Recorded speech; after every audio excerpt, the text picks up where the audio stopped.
and 9th. Let's pack the Baxter. Get your tickets now by calling the box office at 402-554-MAVS or by going to omavs.com/tigs. Cards issued by Sutton Bank and Celtic Bank, members FDIC. Terms and conditions apply. The needs of modern businesses are always changing, but corporate cards haven't evolved in decades. Until now. Meet Ramp, the all-in-one finance platform that combines corporate cards with spend management software. Ramp is the only card designed to actually help your business spend less, not more. With Ramp, you can set custom controls to stop out-of-policy spend before it even happens. And Ramp software even does expense reports for you. No more manual entries, no more chasing receipts. And with best-in-class accounting integrations, you'll close your books in days, not weeks. Ramp gives you better insights and a real-time view of all company spend, so you can stay focused on the big picture and build a healthier business. Join over 15,000 businesses who have switched to Ramp and start saving an average of 5%. Modern finance runs on Ramp. And now get $250 when you join Ramp. Just go to ramp.com/sports. That's ramp.com/sports. Unlock a world of possibilities with Special Olympics Nebraska. Our programs go beyond sports, empowering individuals with intellectual and developmental disabilities of all ages through sports, health, education, and leadership initiatives. Experience a transformative impact of year-round opportunities designed to nurture growth and build self-confidence. From the thrill of competition to the joy of camaraderie, our inclusive community celebrates every achievement. Best of all, participation is absolutely free. Join us at SONE.org and discover how Special Olympics Nebraska is transforming lives one incredible moment at a time. The Zone Hotline is powered by 42 Degrees, The Source, by your mom's house. Roofing, siding, and gutters. Make the right call with the rooferees at John Higgins Weather Guard. 1620 The Zone. Josh Hart pulls down the board and clears. It's a big-time rebound from Hart. Brunson driving past the Hartenstein screen. Pill-up jumper is good for Brunson for the free throw line. 110-106. Shot clock turned off. DiVincenzo, 10 seconds. Throws it away. And he'll commit the foul. Referees don't call it. Brunson picks up the loose ball. Shovel pass. Hart lays up. Good! Hart lays it in with 2.8. Gets it to Bam. Bam up top. Gets it to Duncan. Feeds Bam. Right at the free throw line. Will fade. Knocks it down. After the shimmy. He got it to go. Live from 50th and Capitol Avenue in the Big O. This is Mornings with Sharp and Handley on 1620 The Zone, 1620thezone.com, and 1620 The Zone TV. Now here's Gary, Nick, and Jimmy. I just got three things to say. God bless our troops. God bless America. And gentlemen, start your engine!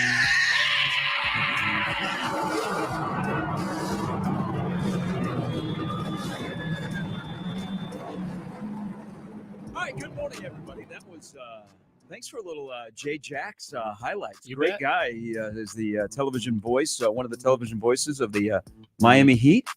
Watching that game late last night, that was a tough one for me between Miami and Sacramento. Oh, it's your beam team. Well, those are my two NBA teams. Yeah, your beam team. And one team needed to win more than the other, and the team that needed to win went into Sacramento and won last night. As Bam was really, really good. Fox and Sabonis were good. Yeah, I was kind of was torn watching that game last night. Either way, you're going to bed happy. Either way. Yeah. Yeah. It's just nice to hear NBA highlights again. It is. We're getting there. We're getting there close, but it's all about college basketball. I know. That it is. I talked to my guys at Tickets for Less yesterday, and so the secondary market for the regional here, which Nebraska has played themselves out of Omaha, and that's a good thing. I'll explain a little bit later. Tim Krueger is going to be. I get what you mean. No. That's good. I don't want it here. That is good. It's going to be a CF if Nebraska was here. Okay. I'm not looking. That's why I don't want that. But Nebraska has played themselves out of Omaha. Tim Krueger will explain that coming up when he stops in studio at 8. He ain't no Jerry Palm. I'm over some bracketologists who are just I don't know what they do. But so talking to the guys at Tickets for Less, and they said they got a run yesterday on a lot of Omaha orders using the promo code The Zone on the NCAA tournament here. The prices are still pretty reasonable. I know, Jimmy, you're looking at him because KU could be here. KU and Iowa State are strong possibilities to be here. Yeah. But he said they got a run after Nebraska. He assumes it's after Nebraska won on Sunday night. They got a run yesterday on tickets for the regional here. I like to think it's after our show yesterday because we were talking about it and gave them some love. So people were probably thinking we better go take a look. I would like to think it was my read. Oh, there you go. I was like, hey, all right. You don't want to confuse mentality and tickets for less together because we just got sometimes there's a rise. We got another discount from Tickets for Less after going to the Nate Borgazzi show using Tickets for Less. We were sent another discount for that. So all right, continuing to provide. The savings continue to come. Let's go. It also, so as we creep towards March Madness, the girls' high school state basketball tournament actually starts tomorrow in Lincoln. And you had district finals that are going on last night, that are going on tonight. It's that great time of the year where you have like last second shots and there's excitement. I want to go on record here. There has been a lot of shaming of high school basketball in the Omaha area this year and around the state. There is no Chucky. There is no Hunter. There are still really good players. Like there's no real like headliner. Final time you get to see Amari Bonham tonight. Brian plays at Westside to go to state, and Brian's got to win. But I will say this: after watching a couple of basketball games in person last night, it's going to be a really good Class A state tournament. It may not have headliners, but man, there's some guys that have played a lot of basketball at their respective schools. Like they're 3-year starters. Yeah. Some places have 4-year starters. I'm going to stop it before people get it going. Is that it's a down year? I think it's going to be a quality, deep Class A field in high school boys basketball at the state tournament, and I'm here for it. I don't know if I was a prep fan. I would have been for last night. Were you at that one? We had the buzzer beater on that one. So I saw Jacob's video. We got to talk to the NSA people because I got to stagger this stuff. If they have to start a game at 3 to accommodate me, I'm all for it. Kids aren't even out of school yet, but they're starting at 3 so I can go to multiple games. And they want to get out early. But they have a lot of games at 7. They have some are starting at 6. And so you have to pick and choose your favorites. It's like picking and choosing your kids. Yeah. Well, okay. Do I like Millard? Do I like Millard North more than I like Bellevue West, or do I like the atmosphere of Bellevue West over Millard North? And then you're damned if you do, damned if you don't. Then you decide, okay, what's the parking situation going to be like if I decide to go to the prep game? It's a big deal right there too. So I went and saw Bell West last night, and man, they're just rolling. They won now 53 of 54. They looked really good last night. Millard North looked really good, but the prep game.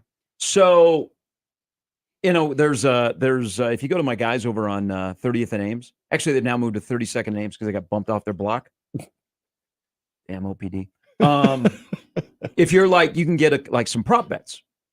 Who will have more teams in the Class A boys state basketball tournament, LPS or OPS? Okay. And there's a good shot that Omaha North will be in the state tournament, even if they lose tonight, which is a great accomplishment over at Omaha North because basketball success has been few and far between. Yep. Even though there have been some, really good players that have come through there over a long period of time. So last night, Lincoln Southeast and Creighton Prep are playing, and Lincoln Southeast has got to win to get into the state tournament. Prep, if they lose, they could get some help with the wild card. Well, the game goes to overtime. It was not aesthetically pleasing. It was not it was like up and down the floor. This wasn't an 85-80 masterpiece. This didn't remind you of that great Clipper King game last year in the regular season where they just kept scoring and scoring and scoring. It was a little bit tough last night over at Prep, but the game goes to overtime, and Lincoln Southeast wins the game at the buzzer. So they punch their ticket to the state tournament. Now, here's the thing that, man, it's rough for Prep that they lost that game because Prep's a good team, and they could get some help today. They're going to have to do some scoreboard watching. I'm not a fan of the wild card, but that's what they could get into the state tournament. But Lincoln Southeast wins. Big deal when a Lincoln school beats an Omaha school, and they celebrate. They dogpile right in front of the Prep bench. Oh, your season and for some of those seniors, your career may be over. Yeah. And Lincoln Southeast wins at the buzzer, and they celebrate because Jake Hillican, I'll think of his last name, hit the shot, and as he's running down the floor, of course, his teammates have a court storming, and they dogpile right in front of the Prep bench, and the Prep kids are just sitting there, and it's like, okay, what do you do? Right. And like that was tough. And then they get up and they walk away as Southeast celebrates. But man, this is such a great time of the year. Those kind of moments, like buzzer-beating shots. Platteview hit a buzzer-beating shot. They were down 16 at Elkhorn North. Elkhorn North's trying to go to the state tournament for the first time. Platteview has been a regular. Platteview comes all the way back, and Riley hits the shot at the buzzer to win the game. I love this time of the year. This is going to be, and the added factor that we have local interest on the March Madness level, man, sign me up. What I don't always maybe consider to be like the best state tournaments. I go all the way back when I first started covering high school basketball, and I make reference to a lot, is when Doug Woodard was just starting to coach high school basketball at Bellevue West, and we're following a lot of the Metro teams. But the year that they would have lost to Grand Island in the state final, I remember that one. And it wasn't like a lot of people came from those teams that were in the state tournament that were, serious Division I prospects. You probably had some good D2 guys. You probably had some NAI guys that went on, playing at like Wesleyan and Midland and maybe going out of state, but playing smaller schools. But I remember that tournament because there was a Metro team involved, I think, in every game that we did. So we did every quarterfinal game on that Thursday. And I remember all the way to the very end.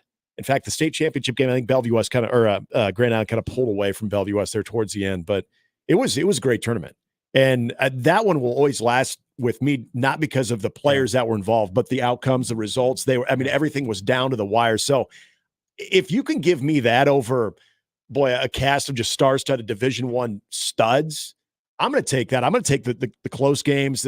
Like you said, the buzzer beaters, a little bit more of the late dramatics, because those are the memorable state tournaments. And especially the way that the students and the communities that are being represented there in the state tournament get involved. Like that's the best thing. That to me is state basketball or state tournaments right there. Yeah, I'm not here for shaming of the Class A boys state basketball tournament.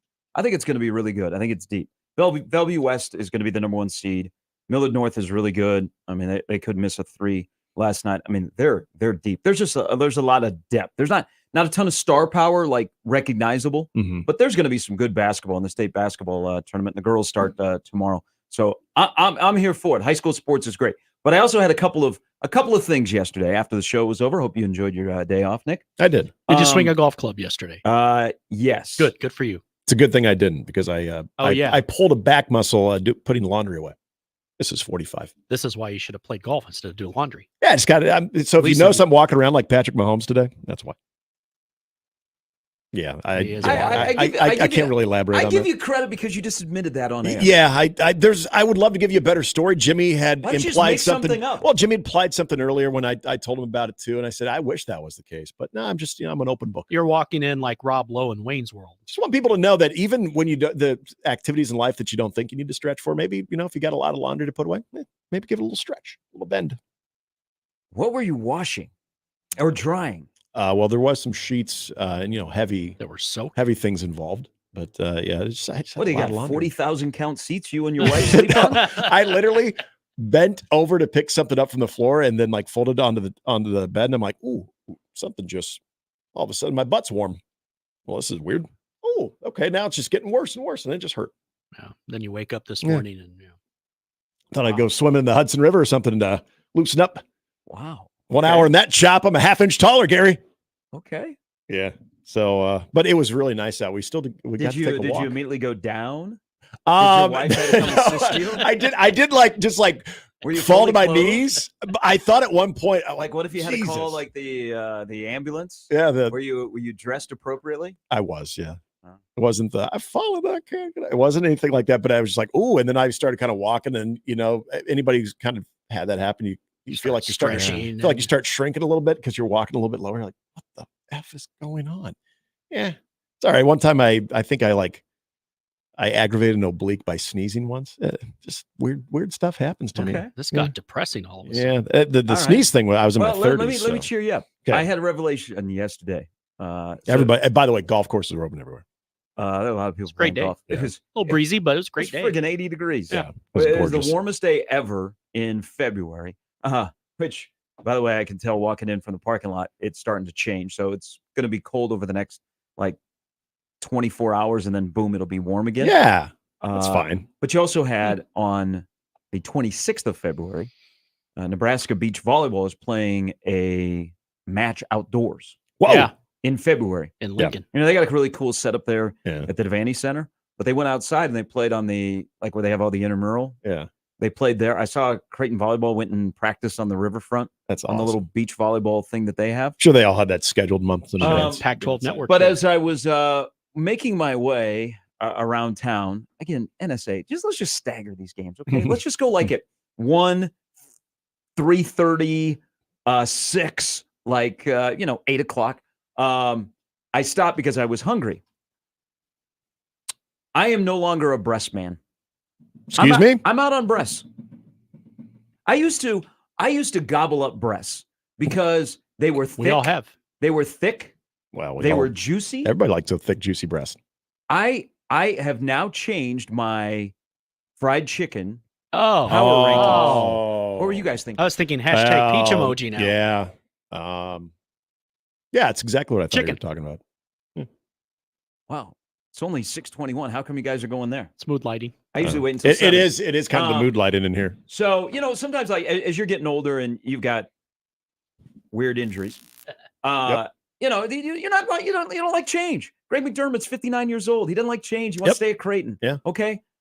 Those of us that are getting older, we don't like change. Okay. So usually when you have your Girl Scout cookie rankings, they never really change. That's true. Like the peanut butter patty is top. This whole discussion on this radio station about the shortbread with lemon frosting. Ew. Get out of here. Thin mints are still Get trash. out of here. What are you putting frosting Mints on Girl Scout cookies? Thin Come on. mints are best when they're frozen, but peanut That's butter true. patties. So I That is don't true. change like the Girl Scout cookies don't change because I don't like change. And my fried chicken rankings of what part of the chicken I like the best has really never changed. I'm a white guy and I like breasts until yesterday. Oh, no. I have More of a legs guy? No. I've had a change. I'm okay to admit change. It's fine to admit change. We struggle with change. Sometimes we don't want to change. It can be really scary when you change. I am actually That's very what Rocky comfortable in my fried chicken changing that the breast is no longer securely in the number 1 spot, that I think I'm becoming a dark thigh guy.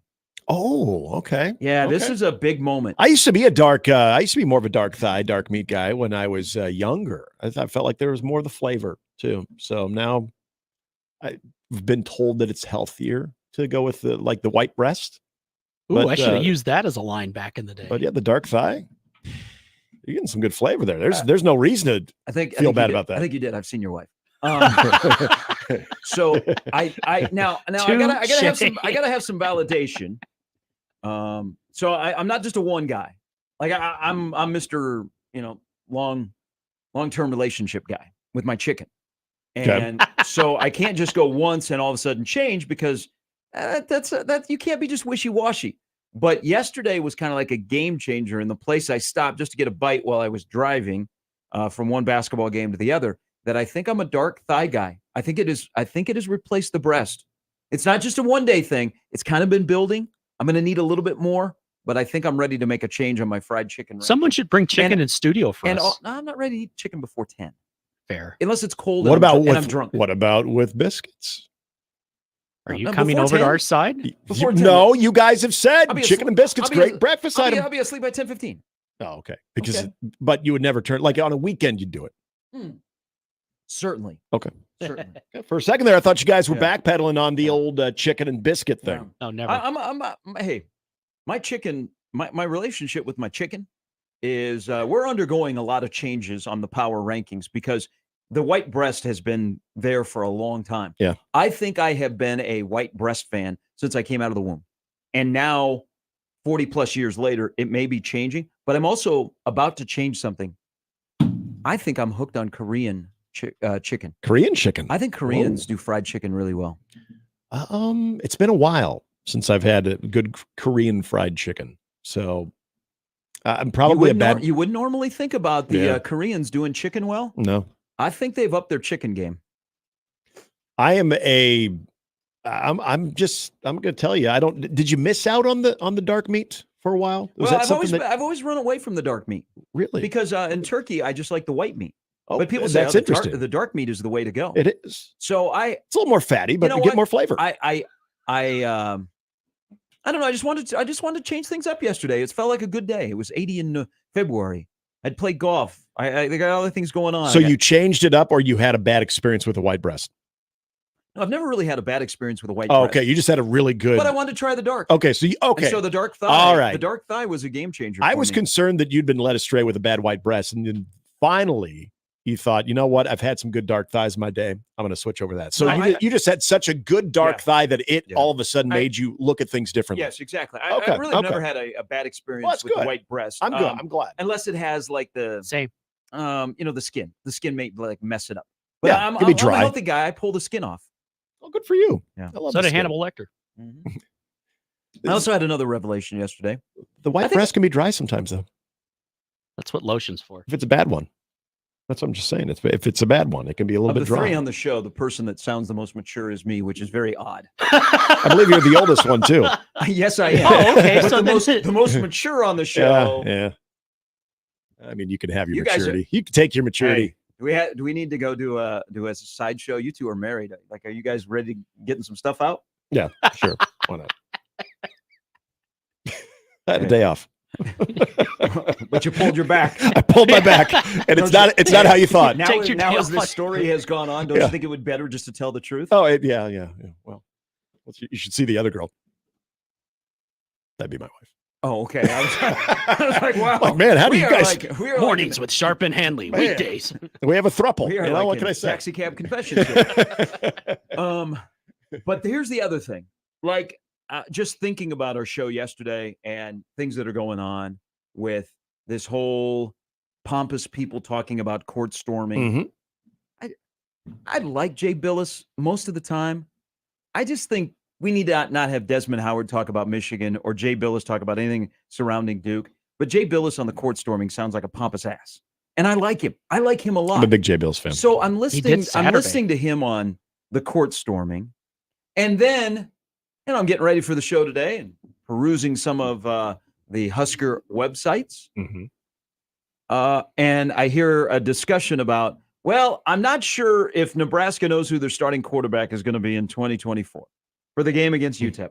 And all I can think of is we need football more than anything in our life. Some people will tell you need God in your life. I think we need football now more than ever to stop this discussion about court storming and who's going to start at quarterback for Nebraska against UTEP. To be fair, he created football. Here's how football has consumed our life. We don't know what to do without football. I look at men my age that are just wandering about in Target on the weekends since the Super Bowl because they have no idea what to do. Football is not in their life, and they just wander aimlessly around Target. Yep. And the next thing you know, they're by the throw pillows and the candles, and there's no female with them, and all these other females are just staring at them. Yeah, it's because life makes no sense at that time. And then they make their way over to the little area where you have the toiletries that you could take on a paper or on an airplane, I beg your pardon. And they're just picking them up and looking at them. And then they drift over to the fragrance section. And then they're back in the frozen produce. We need football in our life. We don't know how to handle in this country without football in our life because we spend too much time on court storming with no solution, which I think is pretty easy on a solution. Yep. And I wonder who Nebraska's quarterback is going to be in 2024. Save us. Save us, please. Thank you. There's my TED Talk for the day. We'll have a spring game coming up here before you know it. I know. That'll be great. We'll have spring practice, 15 of them. I mean, as much as I would love to talk about the Fightin' Freddy, I know Could that talk about Fightin' Freddy I all know day. that yesterday, most of the attention about what happened at Pinnacle Bank Arena on Sunday was about Nebraska's dunk contest with football players. Yeah, which was damn impressive. I love the game. Even myself was like, okay, it's a football state, but there was a basketball team that played there for 40 minutes. But that probably got the most positive attention towards Nebraska football in a long time. Is that they had 5 guys come out and have a slam dunk contest, or 4 guys. They have 5 guys. 5 guys come out and have a slam dunk contest at halftime of a men's basketball game. I mean, the fact that they actually pulled it off, though, too. If those guys are going out bricking and everything, it's probably like, okay, no big deal. But what Jeremiah Charles did, and even Thomas Fedoni, I mean, come on. Heinrich Harburg, a little 2-hand hammer slammer. I mean, you had at least the guys pulled off. And honestly, Harper was under pressure. His girlfriend Harper Murray was sitting courtside. Well, yeah, and he's being looked at in a lot of different ways right now. But the first half of that game anyway was kind of boring too. So I feel like that kind of stepped up the audience that was there. It stepped up the atmosphere a little bit, and then the basketball team, they responded in kind. It was because of the dunk contest. You want to credit anybody for that. You could talk about how Nebraska defensively played so good from start to finish. You can talk about Juwan Gary's day. Credit the halftime dunk show. They picked up their pace from that. They saw it. They knew what's going on. They set it up. Football saves again. There it is.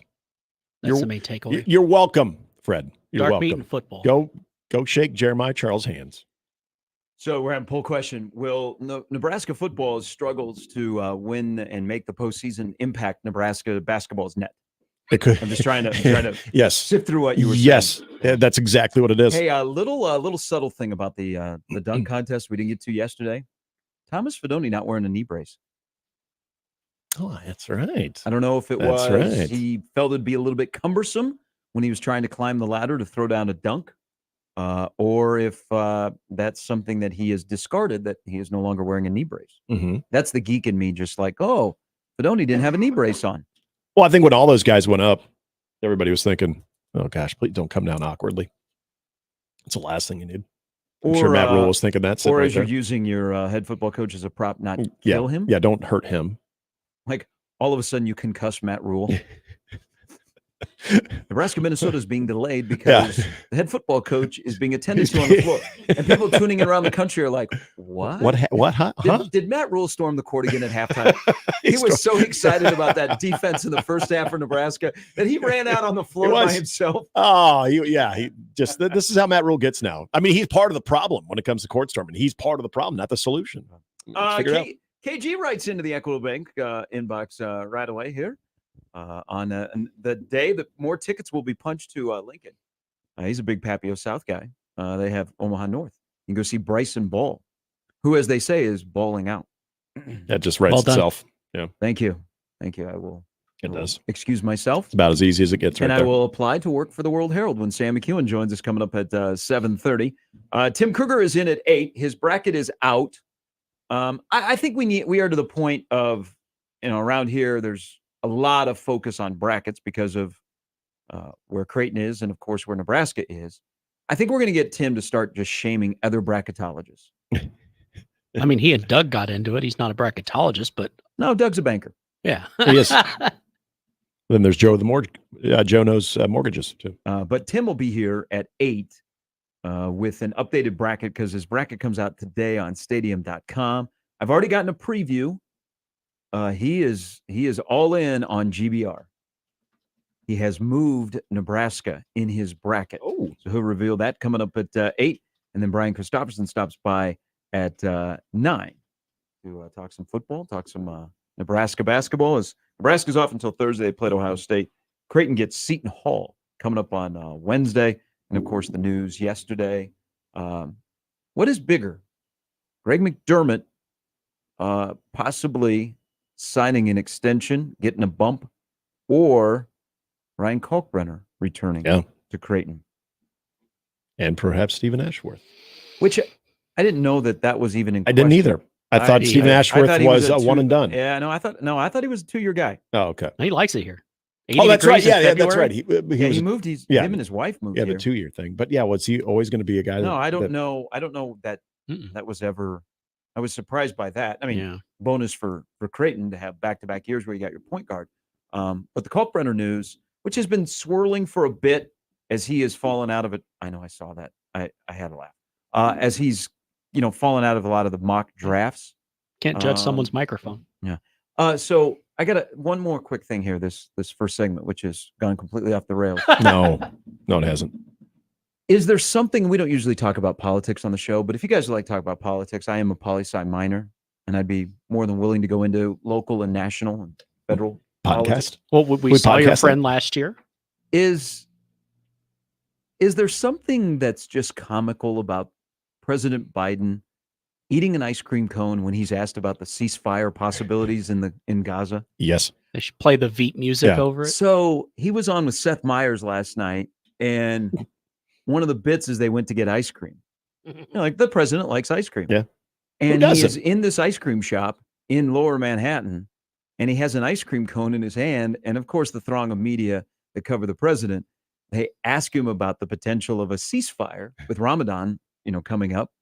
And as he's holding an ice cream cone, he's talking about this. And I thought, oh my God.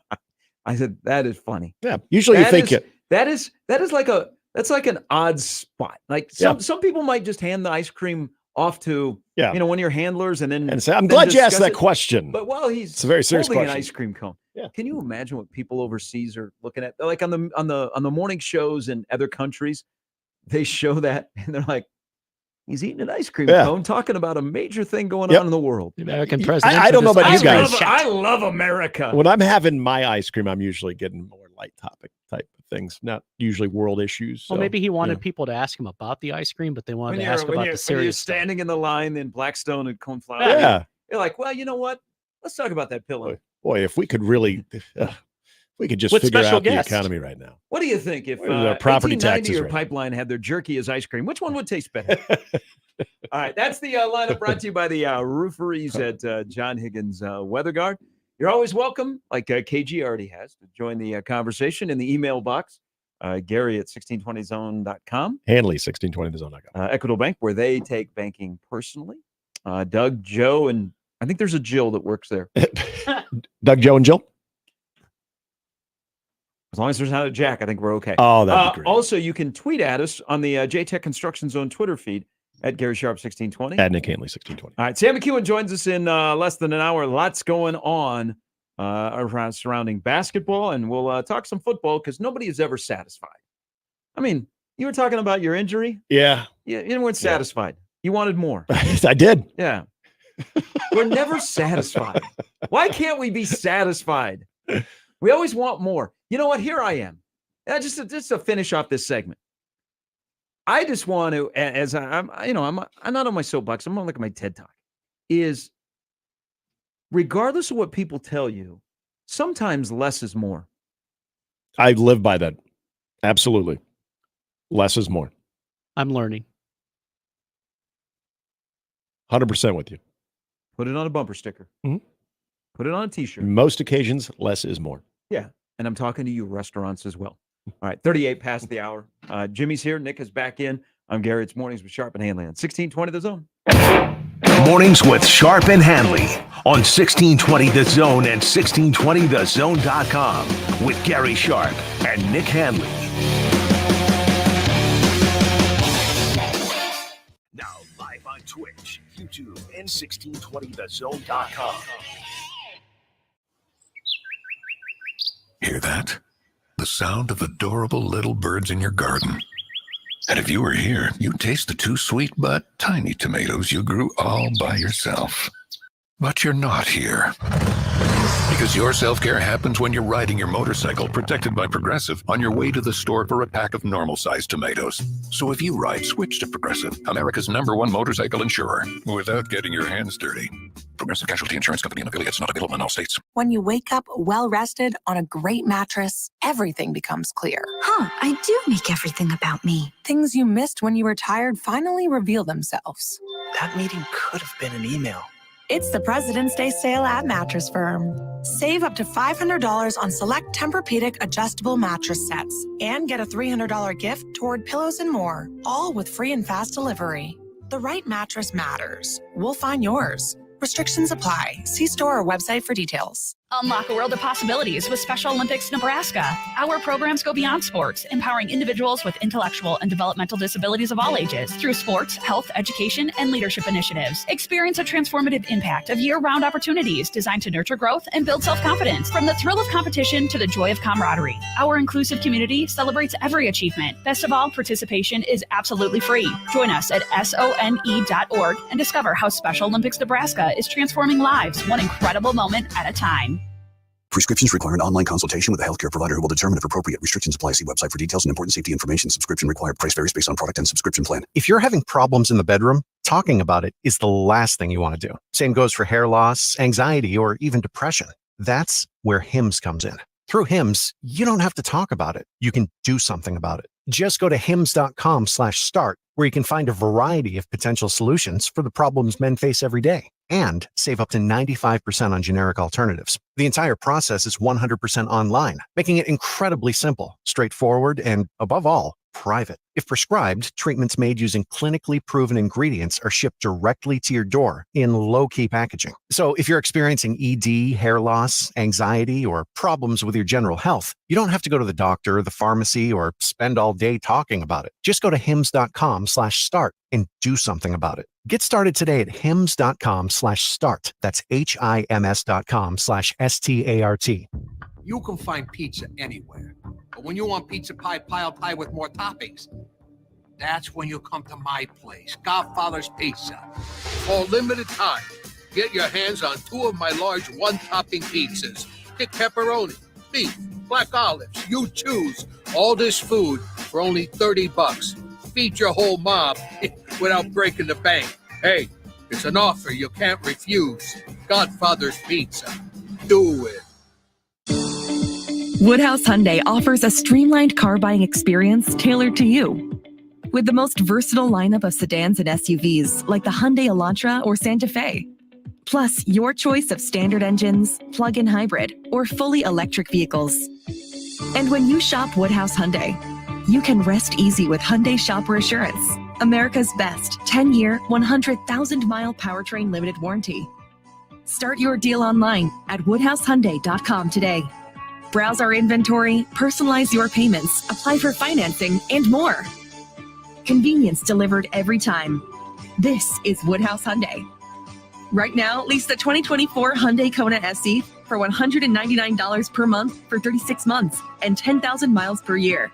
With approved credit, tax, title, license extra. First payment $2,999 down plus $299 doc fee due at signing. Offer expires 2/29/24. See dealer for details. Wednesday night, it's a rematch of a triple overtime thriller. The Blue Jays and the Seton Hall Pirates. Pre-game coverage begins at 6 p.m. Tip-off is at 8. Wednesday night, the Blue Jays are on 1620 The Zone and 1019 The Keg. Hi, this is Stacey McElligott, Director of Sales for NRG Media Omaha. NRG Media is looking for an accomplished bilingual new business development salesperson who wants to take their success and skills to the next level. Is this you? Our multimedia account executives work with local businesses to create marketing plans to help them get more customers. On air, digital, on-site, audio, video, it's all part of what you could sell. A sales career with NRG Media lets you make a real difference in our community. Get more info and apply online at nrgmedia.com. NRG Media is an equal opportunity employer. And we're back. Mornings with Sharp and Handley. Here's Gary, Nick, and Jimmy on 1620 The Zone.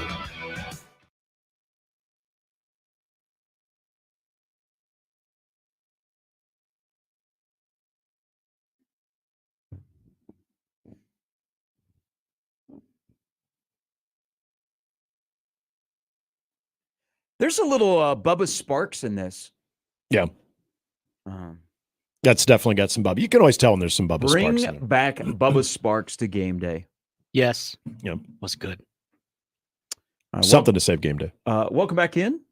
Nick Saban's coming to save him. Yeah, we'll see. Nick, here, Saban. So, we got a little college football pregame wars. We have polarizing figures.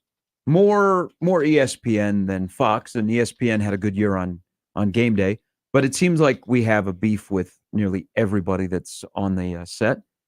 And I don't understand, once the college football season is over, and some people say you need God in your life. I think we need football more than ever because we're just being ridiculous right now. God created football. He did. People really don't look at that. God is the reason why the combine exists this weekend to fill the void. Mm-hmm.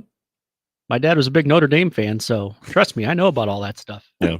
Well, I know his handiwork in the game. Why doesn't God created big hands? ESPN is doing, they do their ESPN game day for college basketball on a much more scaled down level, and it's okay. Yeah. I think the most memorable part is when the kids shoot to win money. Yeah.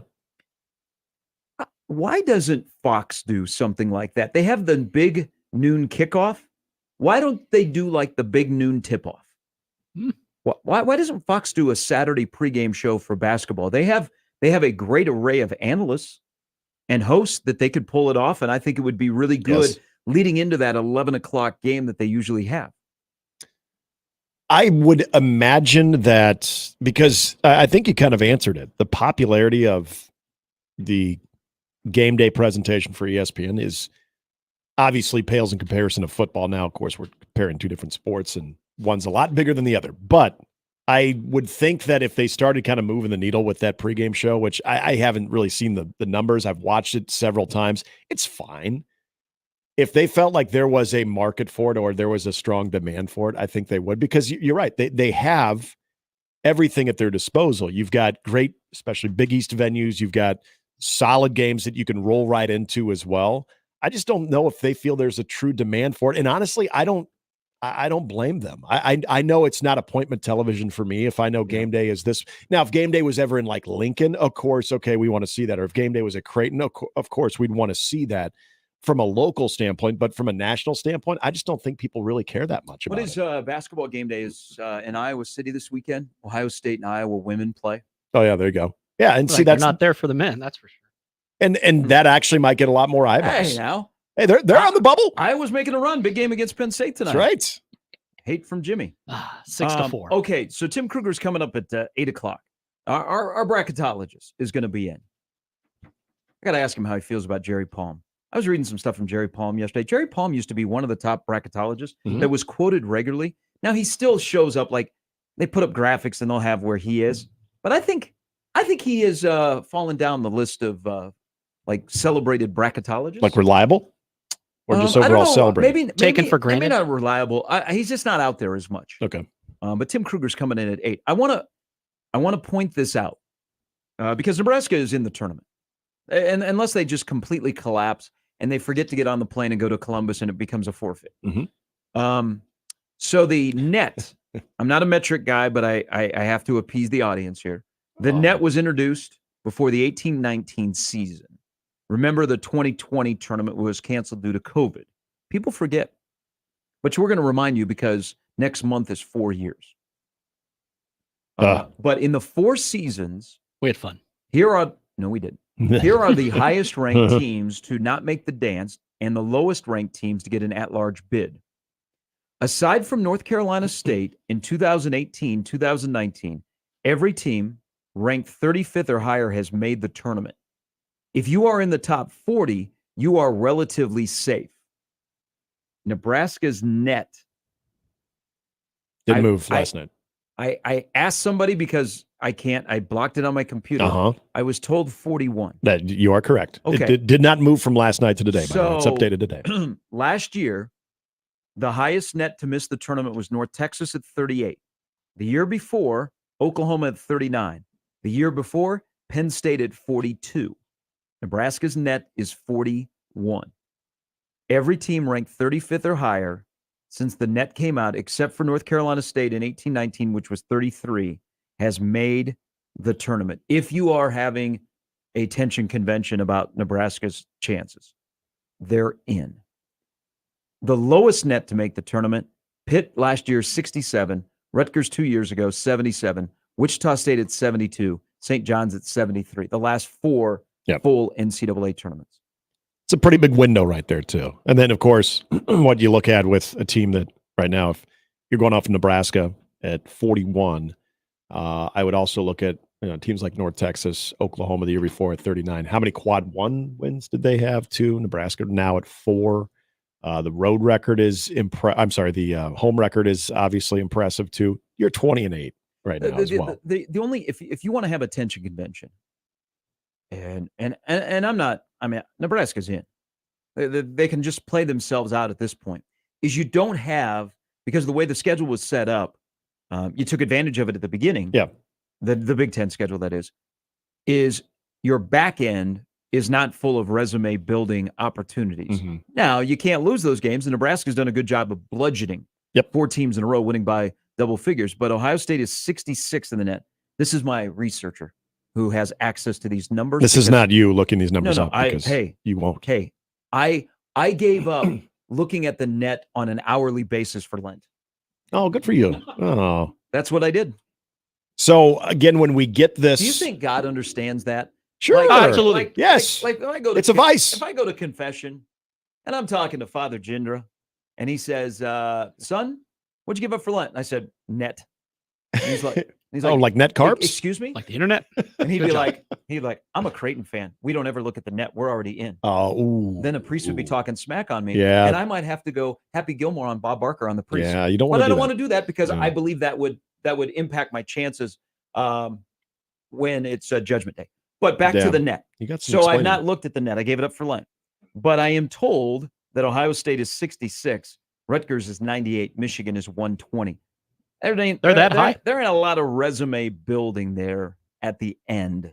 So No. Nebraska just has to take care of Nebraska. But I just want to point that out because I'm being fair and balanced, like we occasionally are when we carry Fox Sports Radio. That is numbers to watch. But I think Nebraska is in a good spot. And it will be validated when Tim Krueger stops by at 8. I feel like when we give up something for Lent, there's always a moment that we're tested. So if Nebraska were to have some oopsie daisies here and we get into Put $1 there. Oh, sorry. Oops, You're talking like your kid again. What I miss? Oopsie daisy. Oopsie daisy. Okay. Isn't that a double? That's like a 5 spot, right? Is that a Finsky? Okay, I'll give you a Finsky. But you get a oh crap moment. Good on you, by the way. I haven't heard that. Yeah, I haven't heard Finsky. that phrase in a long time. Cash me a fin. You must play a lot of golf. Yes, I do. Finsky on that.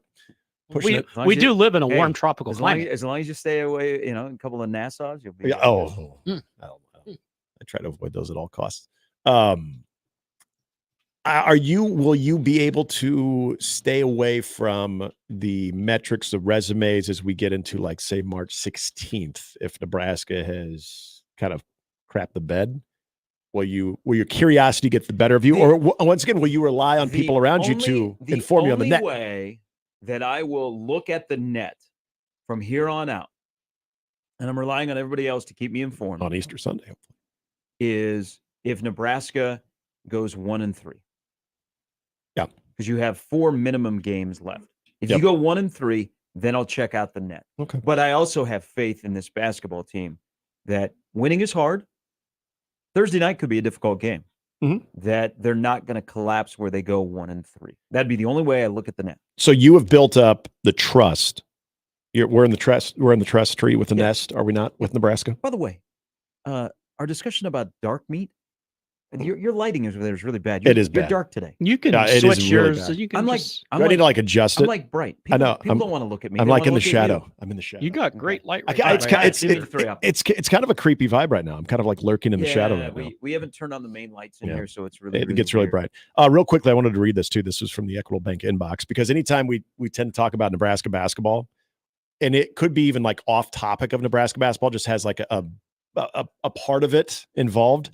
As we were talking about the dunk contest with the football players, leave it to our man Zach the Lego Maniac, who says Nebraska football players have a dunk contest at halftime while Rink Mast has to finger roll when he gets a clear lane to the basket because he can't get above the rim. The Rink Mast hatred with our man Zach it's palpable, man. It just never ends. Does he not realize that Rink Mast going to be 60 years old in the downtown Y in Lincoln just hooping? Yeah, just killing. He's going to have both knee brace on. You know that red one that he used to wear? He'll have 2 of those on. They'll He'll be probably be passing. more padded, and he'll have a headband. He'll have rec specs, A lot of sweat. or high impact Hey, bottle glasses. I feel like Arvydas Sabonis passing in the And he'll be raining down threes on you. We have enough hate in this country for people that are coming into our country. I'm going to praise somebody who came into our country to play basketball. Okay, the Flying Dutchman, he made a hell of a play on Sunday that doesn't get talked about enough.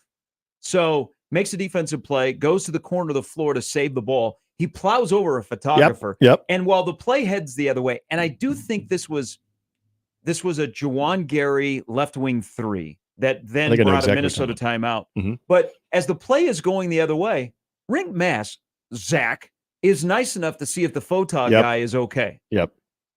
There. Checking him out. Yeah. You need Nebraska a hand. nice. Yep. Wolverine scars on him and all. Intimidating dude. And there he was, still to make sure everyone was okay in the heat of the moment. So maybe he does finger roll from time to time. But he does have a dunk. Yeah, he does. He has dunked the basketball before. I remember at least, I think 2 that I can think of. Yeah. The Iceman finger rolled, and it turned out fine for him.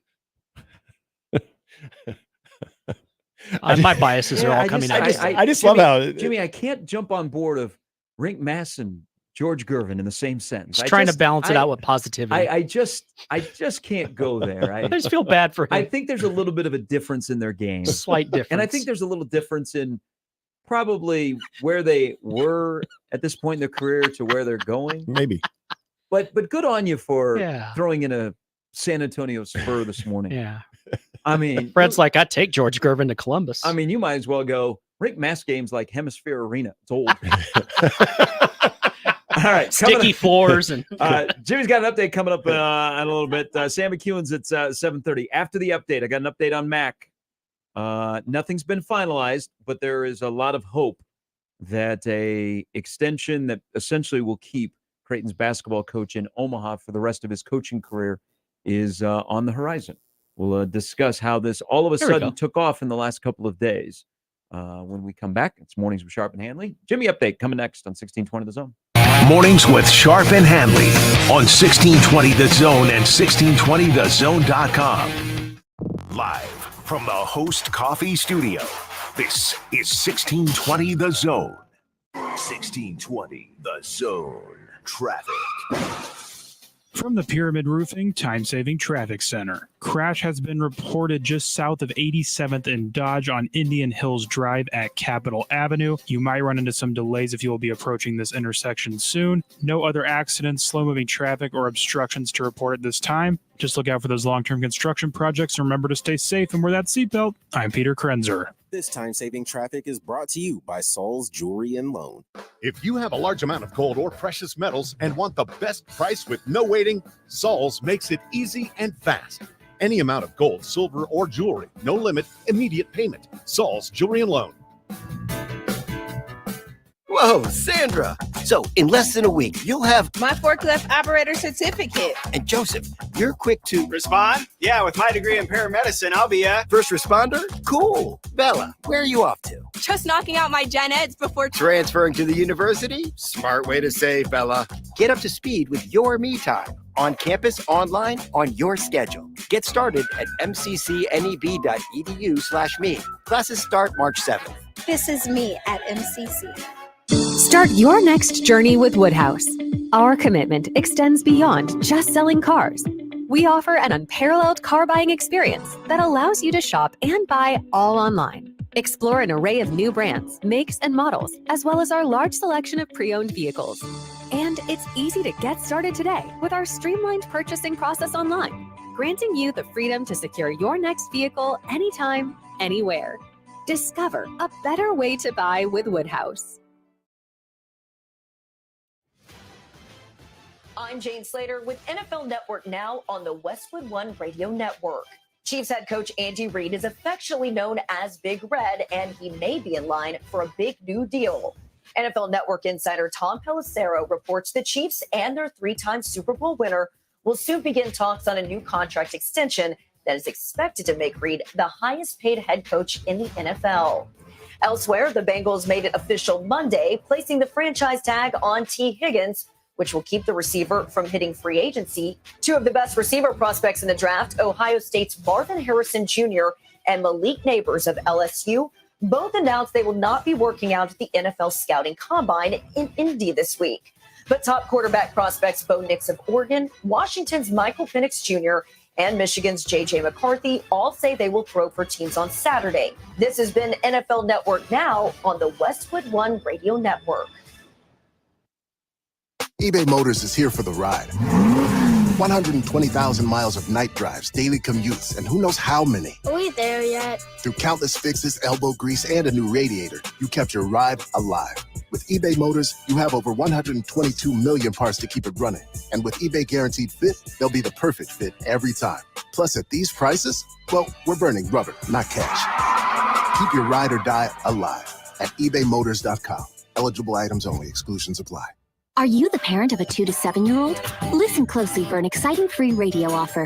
By now, you've probably heard of ABC Mouse, the Parents' Choice Award-winning online learning program that's actually changing the lives of early learners everywhere. ABC Mouse is like a little one-on-one teacher. It has helped her so much. Right now, we're offering a special radio promo to try it free for a month, but you have to go to abcmouse.com/radio to claim your free month. That's abcmouse.com/radio. Sponsored by Age of Learning. Don't let stains around your floor drain become a pain in the drain. Burton AC Heating, Plumbing, and More is here to help make sure your showers, sink, toilets, and all drains are cleared and flowing strong. Our prices won't drain your wallet either. Just call Burton today to open your drains for $93. For a limited time, buy a new sump pump and get $100 off a battery backup. Don't let rain invade your domain. Burton's experts are at your service 24/7. Just call Burton today at justcallburton.com or call 402-934-7003. Restrictions apply. Call for details. College basketball's biggest tournament is coming, and it's time to start betting like a pro with the world's largest sports book right at your fingertips.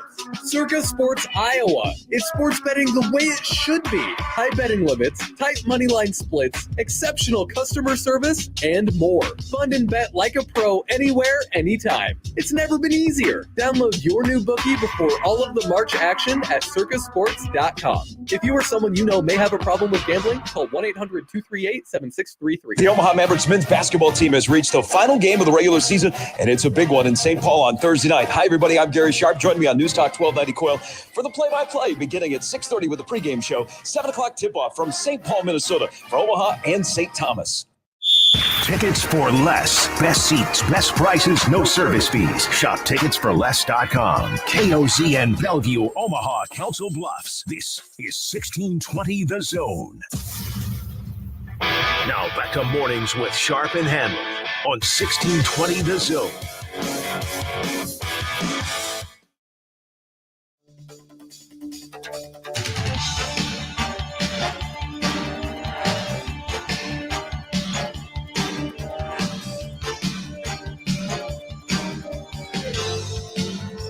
Welcome back to the mood lighting here. Sunday's Nebraska ball game against most hated rival Rutgers is sold out. No surprise there. It will be the fourth consecutive sellout for the Huskers as they're 20-8 in the season. Following Sunday's 73-55 win over Minnesota, Sunday's home finale will tip off at 5:30 with a senior night ceremonies to begin shortly after 5. But before all that, don't forget, they play at Ohio State Thursday night at 5:30. Hey, is every Division I basketball game from here on out in this state, including the NCAA tournament, going to be a sellout? Yep. Yeah, I think it will be. Tomorrow night at CHI, sellout? They should. I think so. Yep. Good basketball game. I'll be there. The Marquette game on Saturday. I don't know why that wouldn't be sold out. Yeah, that has to be. 76 on a Saturday. Go to the game. Reminds me of the NBA playoffs. Hey, that's why you build arenas and you have entertainment districts next to them. The Rail Yard, busy Sunday. It'll be even busier against Rutgers. The Capital District, especially with Let It Fly. Yep. And more people are aware of that as the weather is nice and you got basketball. I mean, I can't wait to see the first time of the NCAA tournament. If people will realize, okay, there's like a entertainment area behind the Marriott. Right. And go over there. And it's open. Instead of going like over to the old mattress factory. Yeah. Now they will go to the old mattress factory because they're used to it. But that's why you build these kind of arenas and have entertainment districts next to them. Yep. So people, when it's warm out, they got something to do before and after the game. And that's the other thing, Saturday after. 3 games over about 3:30. Man, people are going to have a great Saturday afternoon here. Just call me Positive Jim because that's what I am over here. The epitome of positivity. Nebraska women's basketball's Natalie Potts captured her conference-leading 7th Big Ten Freshman of the Week award. She averaged 15 points, 9 rebounds, 2 steals to help Nebraska to a pair of home wins last week over Northwestern and Minnesota. And Billy Andrews was named Big Ten Softball Player of the Week following an outstanding performance at the Mary Nutter Collegiate Classic over the weekend. She's named Big Ten Player of the Week for the second time in her career. While a Husker won the award for her second straight week. Senior night at Sokol tonight. The Creighton women host Xavier at 6. Omaha goalie Simon Letkozy. Did I get it right, Nick? Nailed it. Simon I'm Letkozy. telling you, that rolls off the tongue. Just call him the cat. Yeah. Well, he's been named NCHC Goaltender of the Week. Reese calls him Simon the goalie. That works. Yeah, he loves Simon him. the goalie. He's a I big like fan. that. It's a big fan. Well, second time this season he's won the award. He had a 5-point weekend against Colorado College, went 1-0-1 for the series. He 977 bested who I think is the best goalie in that conference. Caden Barrico is a absolute stud. Former Lincoln Star. By Yeah, the way. it had a lot of family and friends at the game as well, all sporting some Lincoln Stars jerseys at the game on Friday and Saturday. But between those two, Saturday was sold out. And you remember Friday, I was talking about how good that guy is, and that was going to be a tough series. Man, I failed to mention Simon Letkozy, who was going to be up to the challenge. Man, he was fantastic, and Barrico is worth the money. Barrico's he's a small dude. He's like 5'7", 5'8". I know they list him at like 5'11", but man, great weekend all around at Baxter Arena. That was good. They got a one more series right at home. They do. Couple weeks. North Dakota in 2 weeks. Yep. I think we're going to go. I'm That'll excited. be a big one. Yeah. I haven't been to a game this year because it's gone by so fast. College basketball last night. North Carolina's R.J. Davis poured in 4 straight three-pointers during a riveting second-half stretch on his way to a career-high 42 points as North Carolina holds off Miami 75-71 at the Dean Dome. Why is that so important? Because he set a Smith Center scoring record, surpassing the 40 points by Tyler Hansbrough against Georgia Tech in 2006. Hey, it was a good time. A major development in college realignment that could have ramifications for years. The University of Massachusetts is set to join the MAC in all applicable sports for the 25-26 school year. UMass is an independent in football, but plays in the A-10 in basketball and the vast majority of the school's other sports. UMass's hockey program will remain in the Hockey East as the MAC does not have a hockey league. The MAC presidents voted to invite UMass on Monday as the school had already formally applied to the league. When will this realignment stop?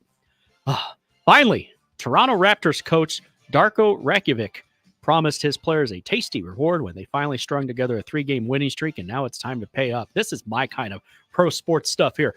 With All-Star Scotty Barnes logging his 4th triple-double of the season, R.J. Barrett scoring 24 points in a 130-122 victory over the Pacers last Thursday. Players responded to the longest winning streak of the season by chanting pizza. Why? Because Darko said he's going to take them to dinner, but he told them the team's so humble, they could have pizza. So they're going to have pizza to celebrate the end of a losing streak. Well, that's cool. We never really grow up. I'm motivated by pizza, so. By the way, I apologize. I can't do anything to make this thing look better. So put your hat on. I took it off because I thought I was letting. You're gonna blind us with Yeah, that. I'm gonna get the sunglasses back. But I feel out. like I'm like in Star Wars. I'm like Palpatine or something. I'm like You do have sitting a there hood. lurking. Oh yeah, the hood might. There you go. Now you look like that Kermit gif. Hello, everybody. Yes, this is scary. No, you Gary, look like you need to come to the you look come to like the dark side. Beavis and Butthead. Oh, Cornholio? Cornholio, yeah. Cornholio, I'm yes. Cornholio. For my Omaha men's Mornings with Sharp basketball, and which Cornholio. does not play until Thursday night in St. Paul against the future 10, 15 years down the road, Big East member St. Thomas. We're on bad beats last night, SVP. The Tommies were? No, Oh. Omaha was. Oh, I got you. So Omaha men's basketball is their final regular season game. A lot The of Summer bad League beats. tournament begins a week from this upcoming Friday. I think Omaha probably will play on Sunday. They still have a chance. No, they don't now. I was going to say still had a chance to wear white, but they played Kansas City. Frankie Fiddler went crazy. He had half of Omaha's points. He scored 29 of their 58, but the line was 3.5 for Kansas City. Omaha had the ball down 61-58 with about 4.7 seconds to go. They take a timeout. They're going to inbound right in front of their own bench. One of their post players deflects it away into the hands of the lone senior for Kansas City. He picks it up at half court, dribbles down the floor, and dunks it at the buzzer to make it a 63-58 final. Now, it's been an interesting year for the Mavs. We have 9 games that Omaha has lost, where in the last minute it's been a one-possession game. Yeah.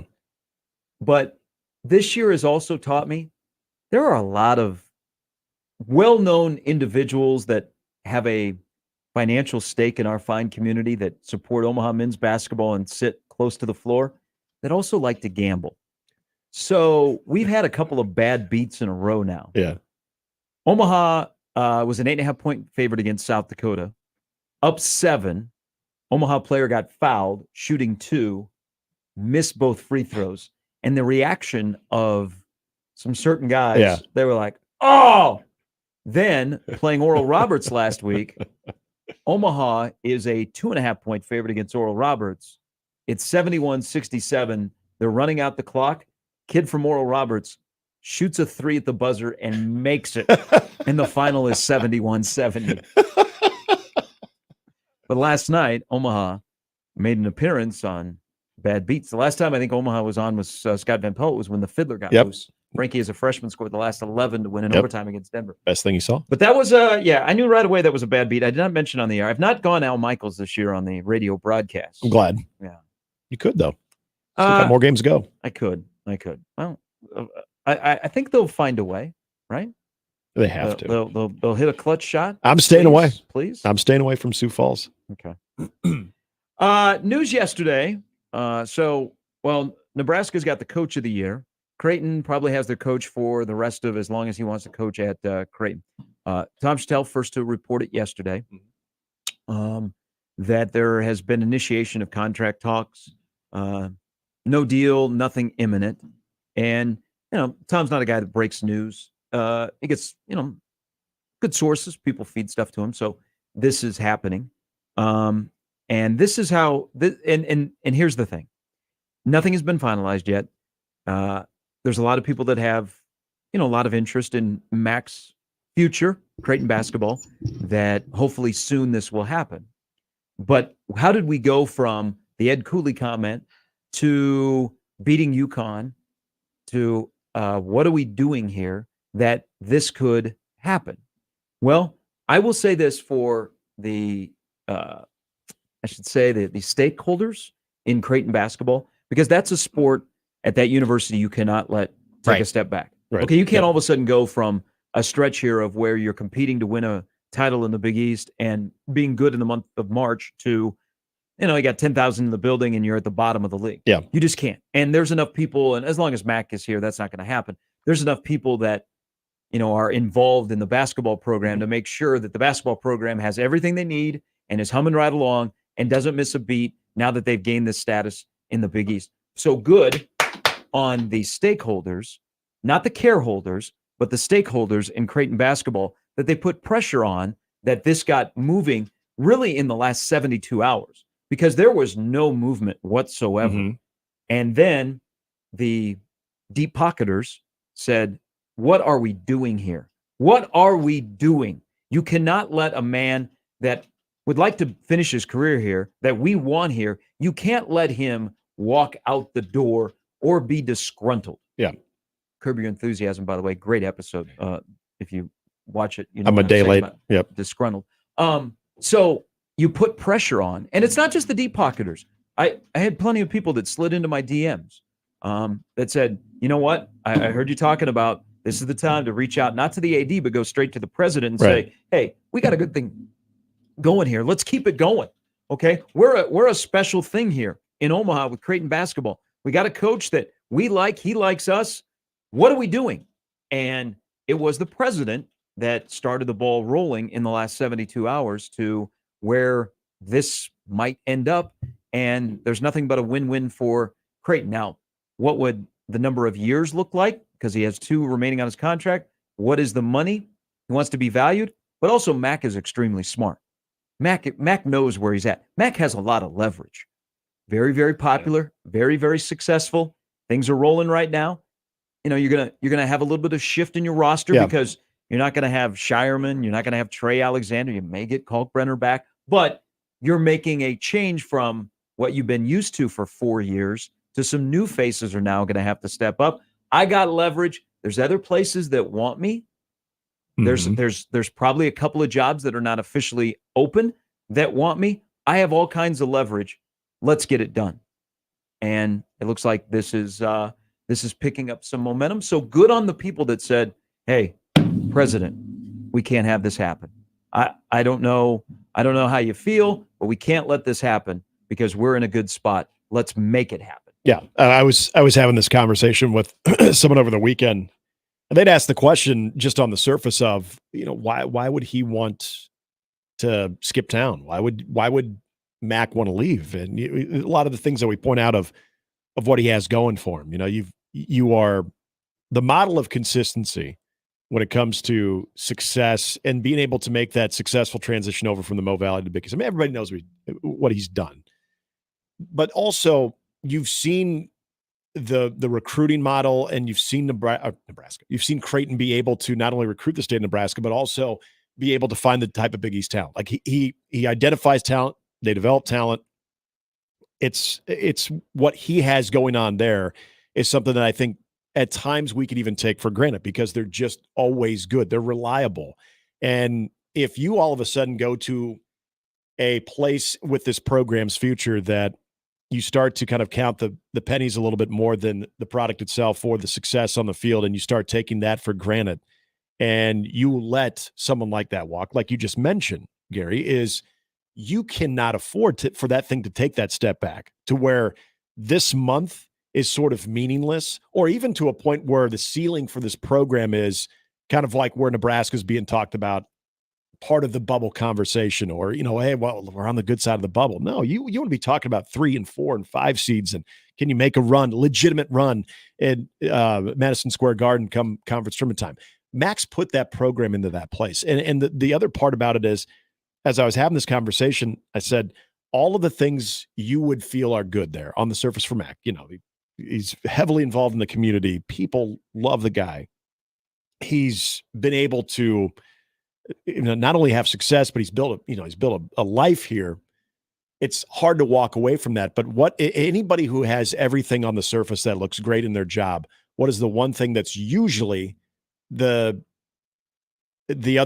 pull of it? And that's typically, okay, what's going on behind the scenes? What's your relationship with your bosses? What's your relationship with your superior? You're accomplishing all those things, but do you feel like you are getting that type of respect? You are going to countless NCAA tournaments. You've gone to the Sweet 16 and now the Elite 8 in a matter of 4 years. You've done all of those things. And are you feeling like, compared to your peers, people want to be valued. They do. You want to be valued. Whether it be years on a contract or in terms of money. And, right. And here's the thing about Creighton basketball. They find money. Mm-hmm. There are enough people that care about the program that also care about Mac. They want to take care of Mac, but they don't ever want to see Creighton basketball take a step back. They can't afford. Creighton University cannot afford for Creighton men's basketball to dip. Now, are they going to be 1, 2, or 3 every year? No, but they can't be all of a sudden Butler right. and Xavier and Seton Hall and hang out in the 8, 9 spot from where they are. You just can't. That university cannot afford for Creighton basketball not to have a full building and to generate excitement. Or also this, they also can't afford Creighton men's basketball to be judged before March starts on if it's a successful season or not. Exactly. We're going to talk about this a little bit later. Like, just look at teams. Like, could you say Nebraska basketball season is successful if it just ended today? Like, Creighton is at a point where I can't answer that, Gary, because March is not here, and that's now how we judge our season, if it's successful or not. So for the people that said, you know what, we're not letting this happen. We are not going to have somebody take our coach when he just wants X, Y, and Z. Mm-hmm. We'll take care of him. Let's make sure the people that have the final say, they know how we feel, and let's move it forward. And that's what has happened. And it's kind of a, 72 hours, it's kind of a change because there really was no movement. But the best movement might have been beating UConn and the atmosphere and realizing, damn, we got a guy here that we don't want to leave. And you know what? He's 59 years old. Mm-hmm. Changes him for everybody. Starting from scratch isn't the easiest thing to do. Let's get it done. And that was good news if you're a Creighton fan yesterday, because it's one less thing you have to worry about when you get into March and jobs open up is, no, we got our guy. He's secure. You guys take Dusty May. He's not prepared for the Ohio State job like Mac would have been, but you guys take him. We're good. Yeah, and I think the ball was the way that I kind of read the situation. The ball was always going to be in Creighton's court, and you bring up a lot of interesting things about just the parameters that exist, and that's age, what he has done, and you just felt like you needed that little extra support of, hey, we truly believe in you, and we're going to kind of put our money where our mouth is. All right, you're the guy that we want until you don't want to coach basketball anymore, right here, and this is how committed we are, and then you throw out years and money and you make it so. I never felt like, and not saying that I know Mac that well as far as what his intentions are. I don't ever think he wanted to just uproot and give it one final, go somewhere else. I think Creighton was always going to have a very big spot for him. But like anything, like you said, I love leverage. you want Leverage. to. He did, but you want to be valued. You want to be valued. The relationship that you have with your team and your coaches, all those things are great. But at the end of the day, yeah, you want to make sure that effort and that success is not going unnoticed. And the only way that goes unnoticed is if the people up top aren't noticing. Tell you what, if he would have walked and it was well known in the community that he was interested in staying, you would have had a revolt of the president and the athletic director. Yeah, it'd been horrible. People would have marching on the president and the athletic director to say, what are we doing? What are we doing? And also then it sullies the water for anybody else that's looking at the job, because Mac is so well connected and his coaching tree has so many different angles of guys that would be prime candidates. And that's how it falls apart. So, so it may not be a win-win for everybody, but that's the situation. And you got to do what's best for Creighton basketball. Okay. Because you can't let the program slip. You can't let it take a step back where you have empty seats and you have no buzz. Okay. You built the program up. You got to keep it there. And there's enough people that care about the program deeply, that have the financial means to do that they're going to take care of keeping Creighton basketball where it is. Now, they say, what do you need? Maybe did the dismay of other programs in the department that their budget isn't as large because you got to feed the beast.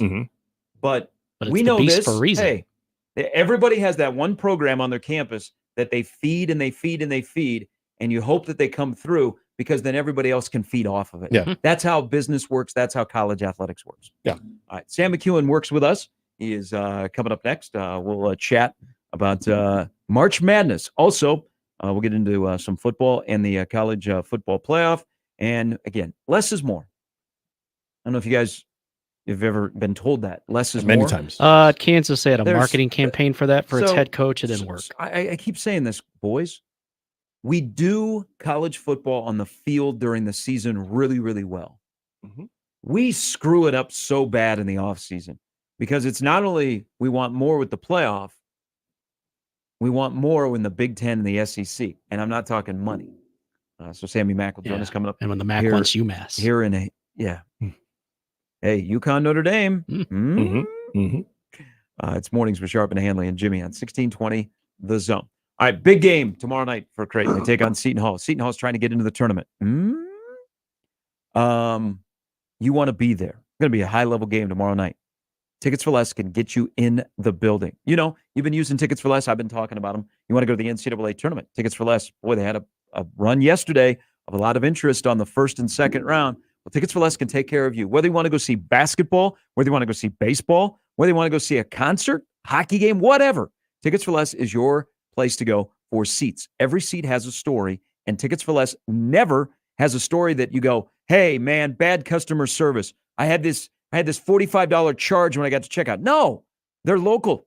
Go see them. Knock on their door. Take them some donuts. Say hello to them. They're at 145th and West Center. Or go to their app, download it, or go to the website, ticketsforless.com. Use my promo code, THEZONE. Go through the whole process, pick your event, get to checkout. You'll never see any per-ticket fees. Transparent pricing is what they have at Tickets for Less. Use them today for the biggest events, whether they be a game or a show, ticketsforless.com or that Tickets for Less app. And don't forget to use my promo code, THEZONE, at checkout. Gary Sharp, Nick Handley, and Jimmy Chavez. Mornings with Sharp and Handley. Weekdays 6 to 10 on 1620 The Zone and 1620thezone.com. Previously on The Crossover. We have the Valentino's ice cream. Oh, he's going to defend it. This is wild. This is wild. This is so gross. It's not unlike, no, I wouldn't eat this regularly, but it's a little like if you threw it in the freezer. But blended it first. Yeah, probably a little blended, but... Mornings with Sharp and Handley, the Connor Happer Show, unsportsmanlike conduct, 6A to 6P, 1620, The Zone.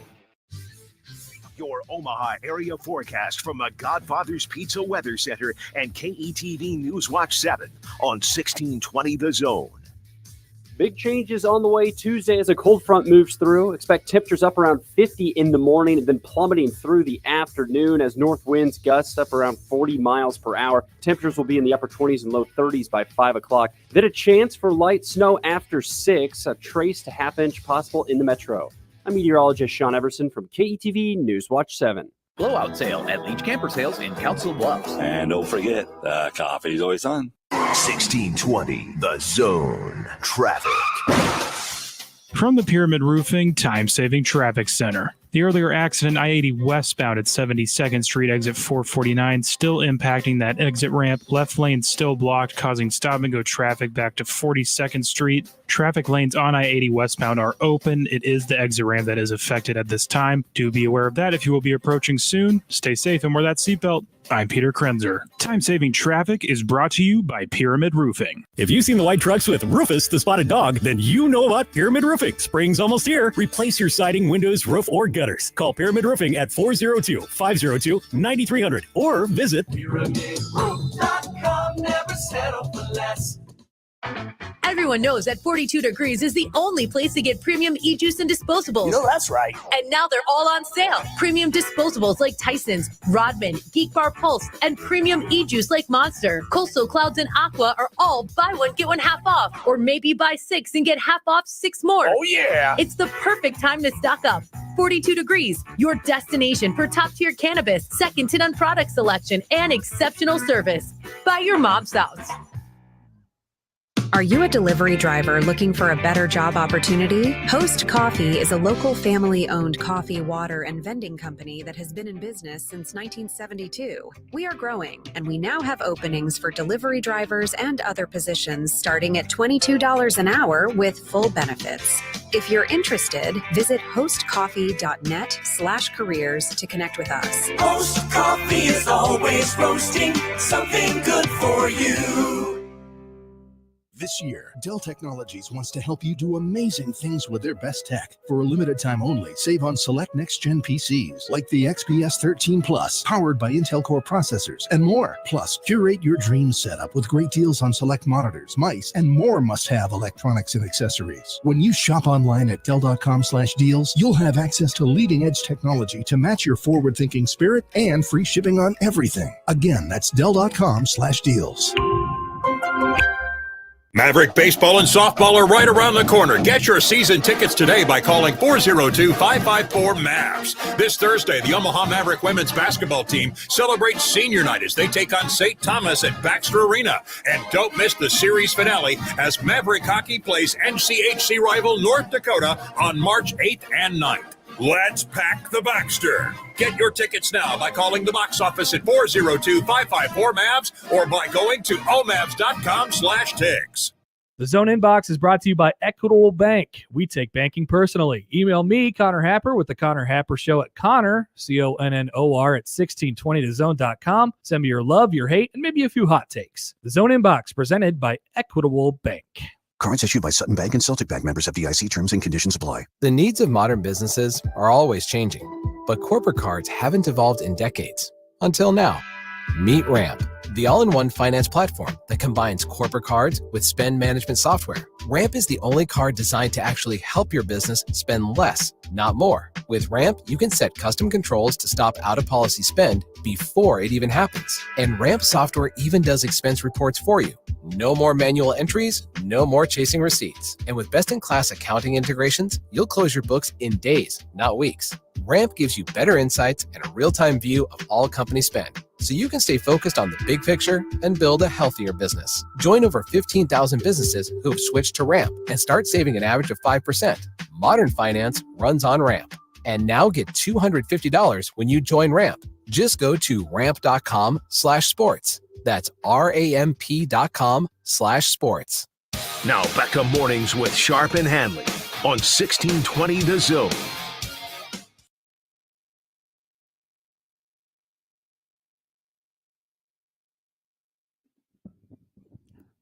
All right, a good Tuesday morning, everybody. Welcome back in. Mornings with Sharp and Handley on 1620 The Zone, the app, the TV, everywhere you can get us, because you get to hear our conversation with Sam McCune of the Omaha World Herald. Good morning, Sam. Hey, good morning, guys. How are you? Good. And let's start with some Nebraska basketball, men's basketball.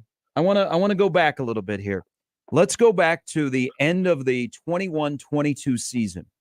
It was a rough year because you were balancing people's love of Bryce McGowan's, Alonzo Verge. Derek Walker seemed like a weird fit. Kobe Webster was supposed to be the guy. Eduardo Andre. It was a polarizing team that at one point was 1-16 in the Big Ten. They got beat by Iowa. And everybody's like, well, Fred's done. Then they won 3 in a row. They won at Penn State. They won at home against Ohio State. And then that weird game on Senior Day in Madison, they won. They finished the conference season 4-16. And you're like, whoa, what's going on here? Then they got beat by Northwestern 71-69 in the Big Ten tournament. That offseason was uncomfortable because Nebraska had finished the year 10-22, 4-16, and you're wondering, this isn't going to work. Alongside football's not doing well. 2 years later, Nebraska is going to play on a Senior Day in Columbus and have a chance to solidify the NCAA tournament. Yeah. What's the biggest change in 2 years? Is it what Fred did with defining roles on his staff or the type and DNA of players that he started to bring into the program? I go the latter before the former, but I think they're connected.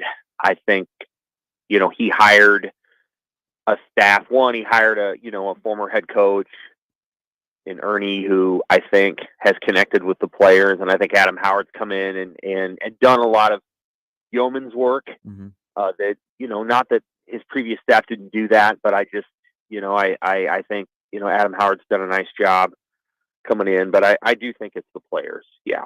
I think it's the guys that Emmanuel Bandamel, Juwan Gary, Sam Griesel, those three this year, Rink Mast, Bryce Williams. I think those are the 5 players that I think about.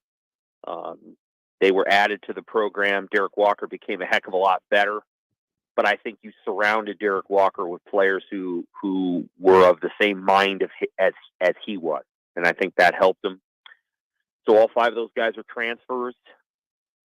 Help me out here. I'm trying to do this math in my head. I think 3 or 4 of those were non-power conference transfers who came in: Griesel, Mast, Bandamel, and who was the other one I mentioned? I can't remember, but so not necessarily power conference guys who came in, and Bryce Williams, he's a non-power conference guy. I think that's where it came from, is they went and got some grit from non-power leagues, guys that came to Nebraska with something to prove and something to play up to. And that, I think, kind of includes Juwan Gary. And I think that made the difference. I think that was the largest difference in the program, is that they started adding guys who looked at Nebraska as an opportunity as opposed to doing Nebraska a favor. And I think that's a great point. That's where the change. I love that line. Hey, it applies to a lot of sports when coaches are looking at portal players. That's a great line, Sam. And Sam, the other part, what does this kind of say to Fred? Because he's kind of thrown some examples out at us of this team and how much he, really does appreciate this team. But I feel like we've seen this a little bit more this year, a little bit of last year too. And this kind of goes back to the culture thing. But Gary and I were talking last week, CJ Wilcher's body language wasn't great in that win against Indiana, but then you watch him on Sunday, and for the most part, as his role has changed over the last little over a year now, he's been a guy that probably hasn't had the role that he envisioned, but he's still dialed in. Fred mentioned yesterday that Jerron Coleman was one of the calming influences when Indiana was going on that run and they get the game within 3, that you have some role players or guys that aren't even playing like Jerron Coleman, that they're still very much kind of bought in. And I don't know if that's just because they're winning games or what, but what does that, in your opinion, kind of say to Fred and what he's been able to kind of do with this team and this roster? Yeah, winning does have something to do with it, right? I think your role players do, they do want to pitch in more, even if they're not playing a lot when they're winning. That certainly feels good. I think what I would say is that it's just a good chemistry group. Credit to Gary, Wilcher. I think Mast has come in and been exactly what they wanted him to be, which is kind of a vocal leader and willing to do some things. And I think Bryce Williams has been more than they thought he would be. I think he's he's been a good shooter. I don't know what his percentage is from three, 36, 37%, somewhere in there. But he's actually been a guy that's like, yeah, there's 9 seconds left on the shot clock. I'll go take the shot. I'll go take it. Give it to me. Mm-hmm. And they needed that. And he's supplied it. And I think it's an old team, you know. You got a bunch of guys that are not kids. I wouldn't call these guys kids. You know, they're men. And it suits Fred. I think Fred needs to coach at this point in his life and his tenure and his demeanor. Like you just talked to Fred. He probably needs to coach men. And so if he's gonna stay in college, and I think it's a good fit for him to stay in college, this is the way you got to go. Like you got to try to go get the older guys, maybe sprinkle in a freshman or two, but you know he likes to coach guys that understand the game. A lot of lower conference guys do. You kind of have to at that level, and I think he likes guys that can take care of themselves, you know, and come to the gym ready to work, and they kind of already know how. And so the portal approach works for him. And I think they're going to continue to do it. And I think that if they're able to get to the tournament this year, and they have a good chance of doing that, I think the ability to get even better players is going to improve too. I mean, there's some guys that they would have loved to have gotten in this cycle and in the previous cycle that they missed out on. And I'm not sure they'll miss out on those players going forward. Yeah, I think the guys that he got to transfer the last couple of years that you brought up, I think are like Fred's type guys. Nebraska has the ability to chase big names, but I think they also have the smartness to chase the right guys when it comes to portal guys. And I think Fred has found the key to constructing a roster. Let me take this big picture about Nebraska athletics. We all have that 1 or 2 or 3 or 20 people in our life. When it comes to they're a Nebraska fan and they are about done with Nebraska athletics because of the lack of success. I was with a guy the other day. Nebraska baseball is up 8-1 on Sunday at Grand Canyon. Next thing you know, it's 8-8, and he's like, "Do you think Bill Bolt will survive?" And I'm like, "They just won 2 of 3. They're tied 8-8." But we all have that person. But I said to him as we were sitting in the game on Sunday, I said, "Isn't it different?" And he was like, "Yeah." But when the vibe is different surrounding men's athletics at Nebraska in the last couple of years, would you agree? And why do you think that's the case when yet Nebraska basketball has not officially been in the tournament? Nebraska football is still looking for that bowl victory. Will Bolt is, trying to make sure they don't go 3 years without the NCAA tournament. Why do you think it's different on that side when it has been a rough patch for a while? I think the engagement from the athletic department, the athletic director in particular, Trev Albert, I don't know that there was a ton of engagement from Bill Moose. Now, he hired Fred and he hired Will. And if they have success going forward, I mean, Bill deserves some credit for doing that. I would say that I don't know that the engagement level was always there. Mm-hmm.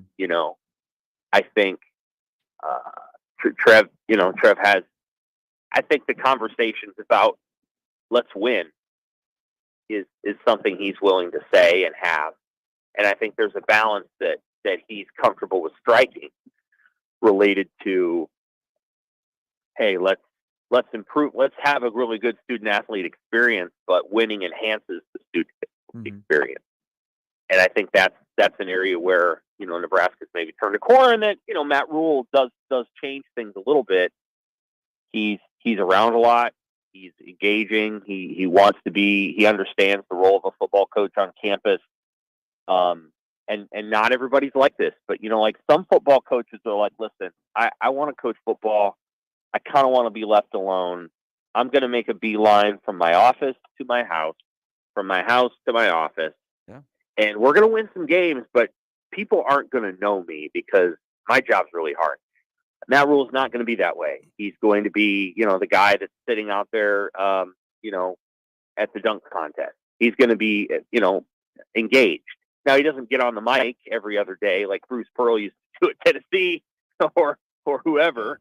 But he's is there, and he's visible, and he's present. And so I think some of the other coaches in the athletic department appreciate that, even if Nebraska football isn't winning, 10 games last year. So those are probably some of the things that I would look at for why men's athletics seems a little better than it did even a couple years ago. Sam, this question was asked to me over the weekend, and it'd been a while, and it's a good thing that we haven't had the discussion because things are obviously going better for basketball. But somebody had asked me what I thought it was going to take for Fred to stay on at Nebraska, where they wouldn't feel like they had to make a change. And I never felt that it was NCAA tournament or bust. I felt like it, as Trev has kind of alluded to, you can see the success. You can see that there's things there that maybe if you're part of the conversation and you just don't quite make it, maybe that's one thing. But if it had me thinking, especially with new leadership, and I know Trev hasn't just ever laid it out, what the overall expectation level for the head basketball coach is when it comes to success. What is a standard of success in your opinion that Fred and even Will Bolt, but in this particular instance, Fred Hoiberg would have to hold up to be good with the security of his job? That's a good question. It's a different answer depending on the passion level of the person you're asking as it relates to basketball. Yeah. I would say, and a lot of the media in this market are basketball people. Mm-hmm. They're not really football people. They're basketball people. And that's okay. That's actually pretty common of the media, just so you know. I think most of them would say the NCAA tournament every year or every other year, or 5 out of 7 years. Nebraska basketball fans, despite being Cubs fans, they're sort of I don't even know how to explain it. Their expectations are higher than mine would ever be, Yeah. And so, for me, I don't know, the NCAA tournament, 3 out of the next 5 years. That's where I'm at, yeah. 4 out of 8. Make a run here or there. Keep people happy. Enjoy it. I think the standard of Creighton is different. Right. I think the standard of Creighton is now Sweet 16 or whatever, but they put all their energy into that. All of their focus is in the basketball programs at Creighton. So, that's my take. Other people would give you a different take on basketball. Mm-hmm. And then on baseball, there would be people who would say, every other year in the NCAA tournament is fine. And I would give you the opposite answer. And I would say, no, the Nebraska baseball program needs to make it every year. I think that's a reasonable goal. I think they have the resources to do that. I think they have, quite frankly, a much better history than the basketball program does. Yeah. And 3 College World Series. And I think to be very honest with you, it's very possible to do in the league that Nebraska is in. And it's going to become more possible. I'd say now, if you want to get an at-large bid in the Big Ten, you better win 38 or something. But that's going to change once those other teams come in. And yeah, I think Nebraska, given the advantages that Nebraska baseball has with Alston money and other things, I think it's pretty fair to say 4 out of 5 years you should be in the NCAA tournament, and somewhere in that 5 years you should make it to a super regional, and maybe you've got you get that special group of players who stick around. The transfer portal in baseball, it's very active, but it's different. It's not some it's NIL not quite money. Yeah, it's just not quite the same. You're able, a program like Nebraska is able to, to use the transfer portal market in baseball a lot better, I would think. And so, if you get a really good player, quite honestly, they stay. I mean, Max Anderson and Bryce stayed for 3 years. So, I think they've got to figure it out and do well. I think they should be the best baseball program in the Big Ten that is, east of the Rockies, and they're not currently. So that's my opinion. I don't cover the team. I'm not a beat writer or anything like that. So, but other people will tell you something different. It kind of depends on who you ask and what their passion level is for the sport. Hey, would you fancy yourself as a football guy over a basketball guy? I'm just checking. Yeah. Okay. Yeah. I was just making sure. I know you. I know you like basketball, and you especially like women's basketball, but you're football first and foremost. Yeah, and it's believe me, growing up as a kid, I would probably have tilted a little bit basketball over football. I think that's pretty common. I grew up in the '90s, so the NCAA tournament was a big deal.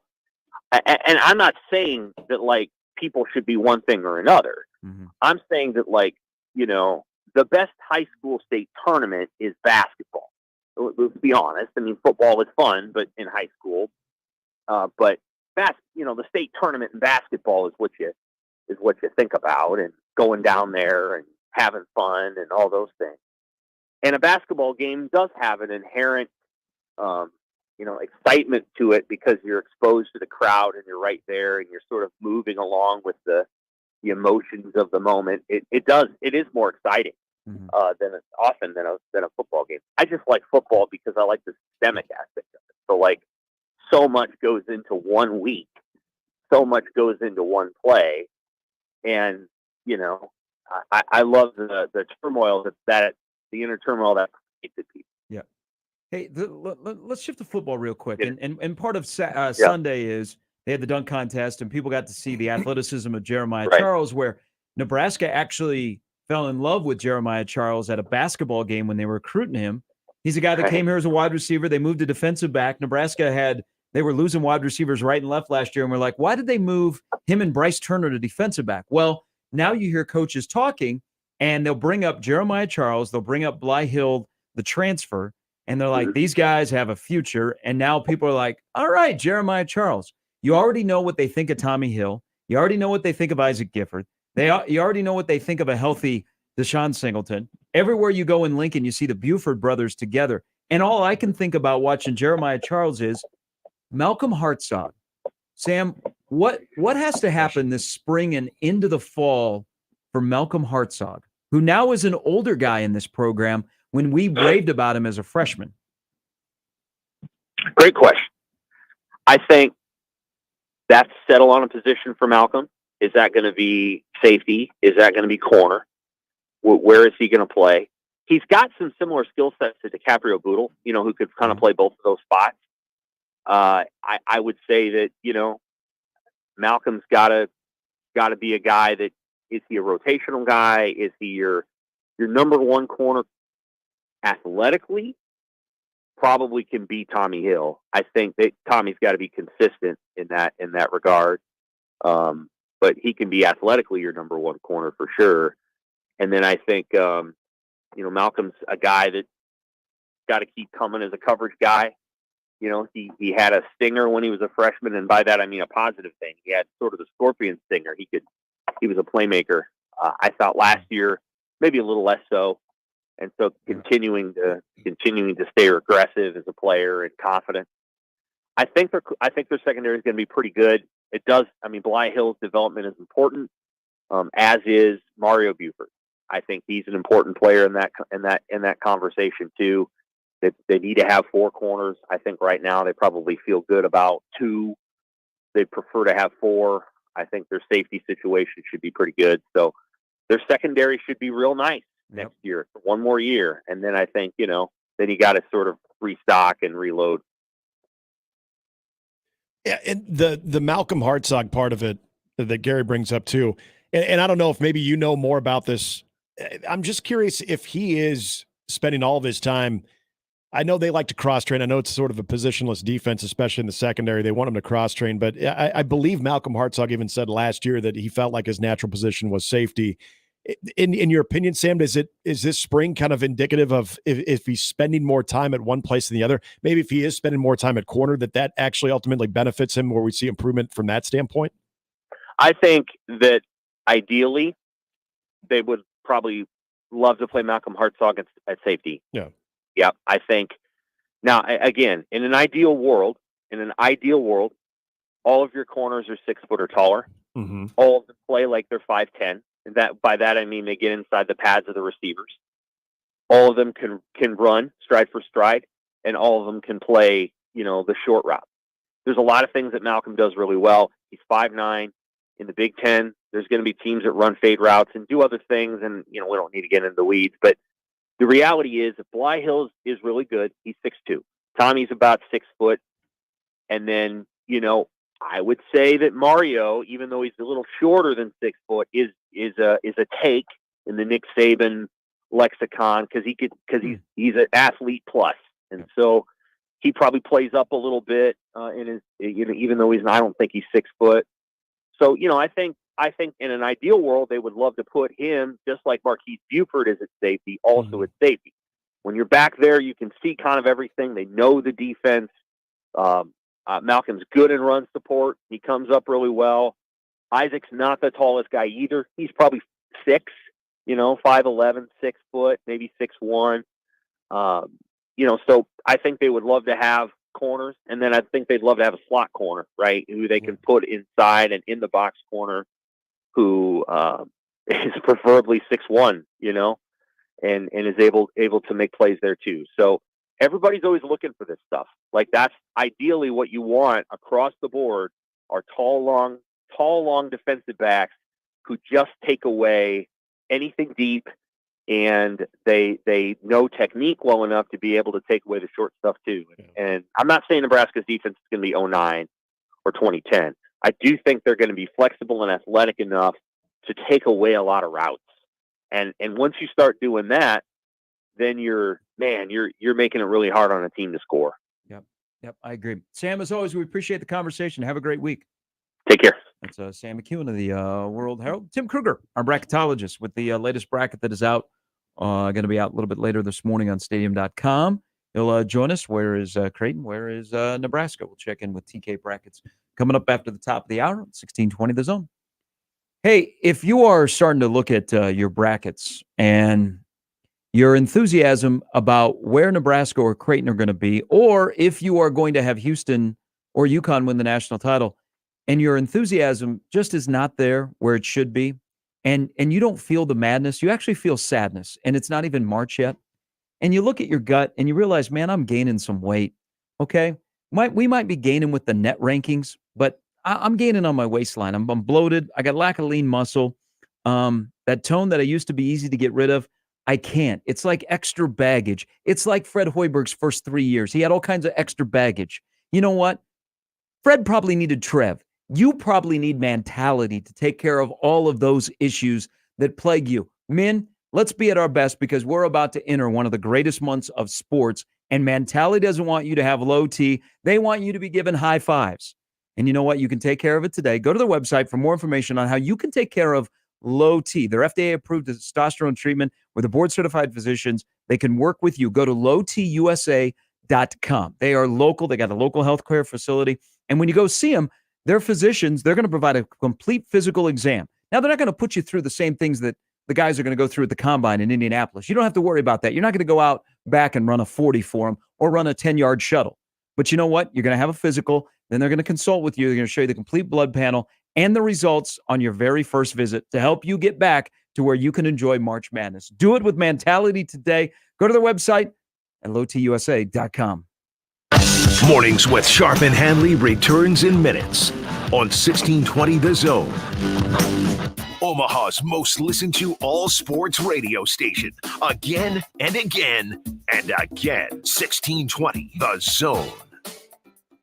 Woodhouse Lincoln wants to redefine your driving experience with our stunning lineup of Lincoln vehicles. Lease a 2023 Lincoln Nautilus for $499 a month for 39 months, 10,500 miles per year. Come visit us in store off 114th and Giles Road, or online anytime at woodhouselincoln.com. With approved credit, security deposit waived, $1,500 down payment plus first payment, and $299 doc fee due at signing. Offer expires 2/29/2024. See dealer for details.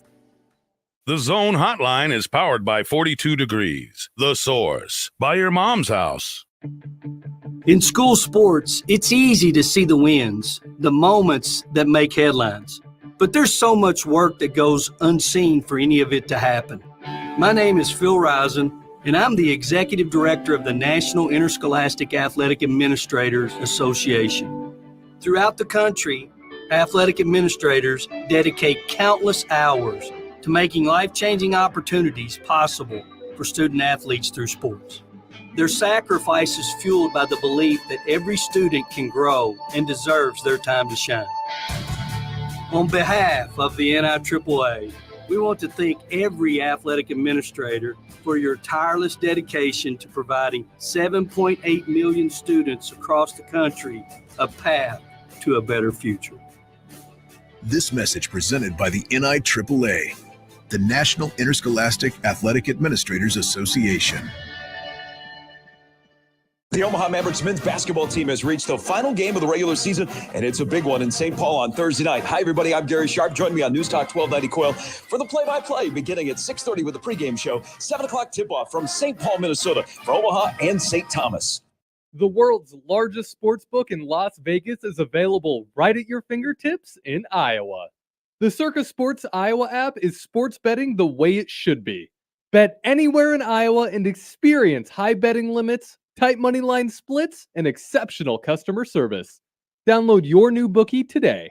Visit circasports.com and start betting like a pro from anywhere in Iowa. If you or someone you know may have a problem with gambling, call 1-800-238-7633. If you're hiring, it can feel like you're trying to find a needle in a haystack. You can hope the right person comes along, or you can just use ZipRecruiter. And now you can try it for free at ZipRecruiter.com/radio. In fact, ZipRecruiter has helped a lot of business owners find their needle in a haystack, like Marco, president of operations at Telly Tires and Auto Centers. Because Telly Tires has grown a lot in the last few years, Marco needed to hire everyone from a receptionist to a store manager to a head mechanic. ZipRecruiter helps me find all the right people, even the most difficult jobs to fill. ZipRecruiter helps me keep my business running. Take it from Marco and millions of other businesses who've used ZipRecruiter. ZipRecruiter can help you find the needle in the haystack.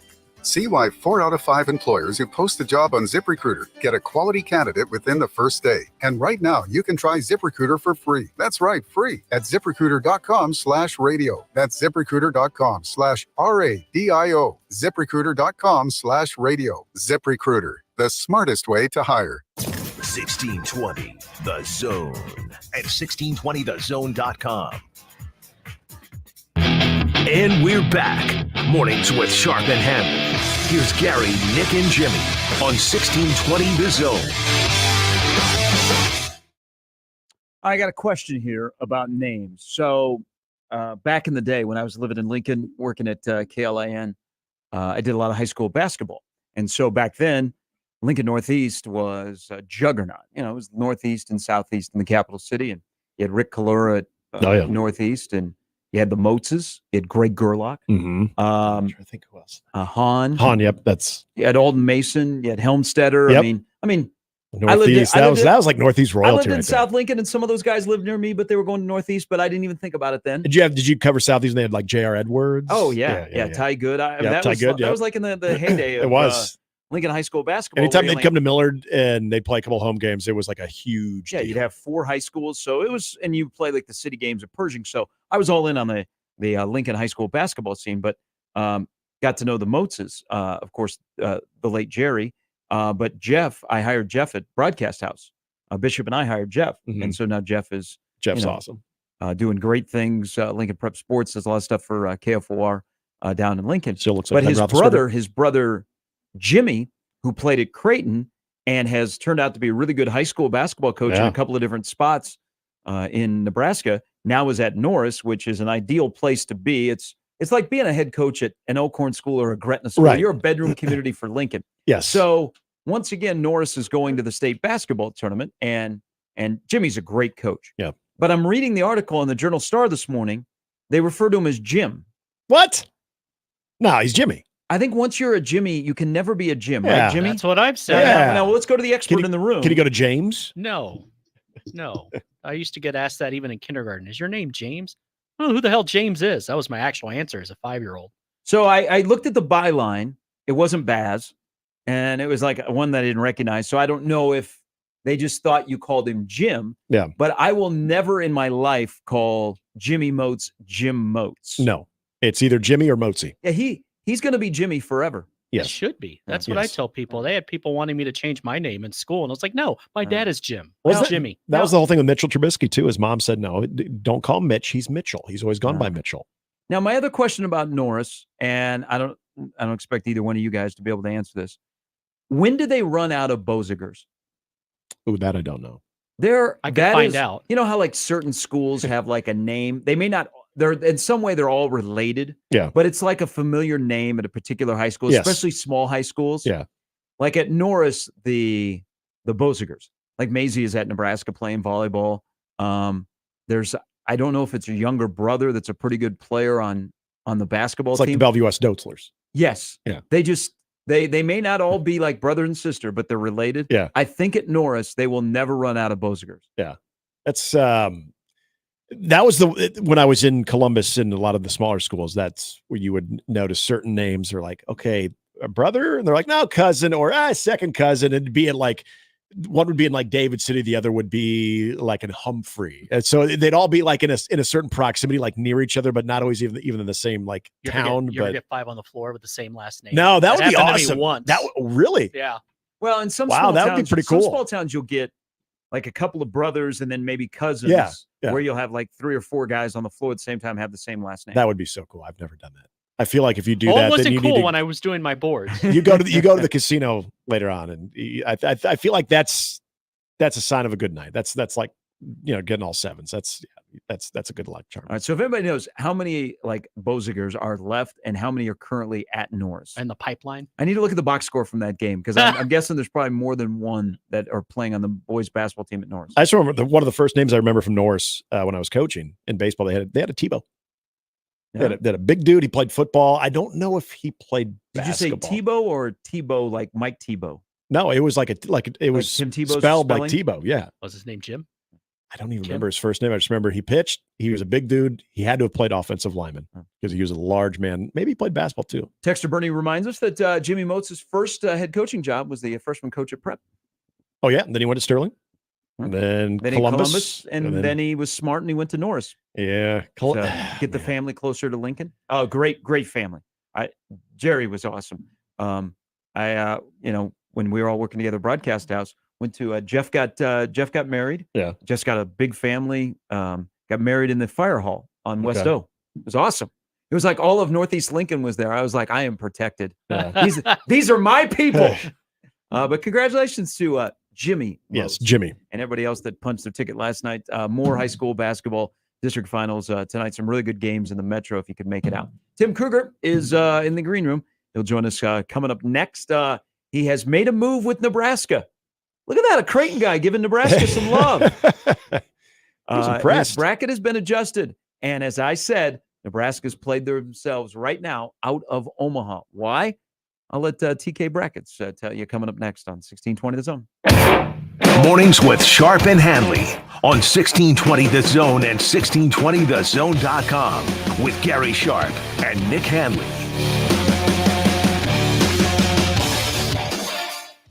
Live from the Host Coffee Studio, this is 1620 The Zone.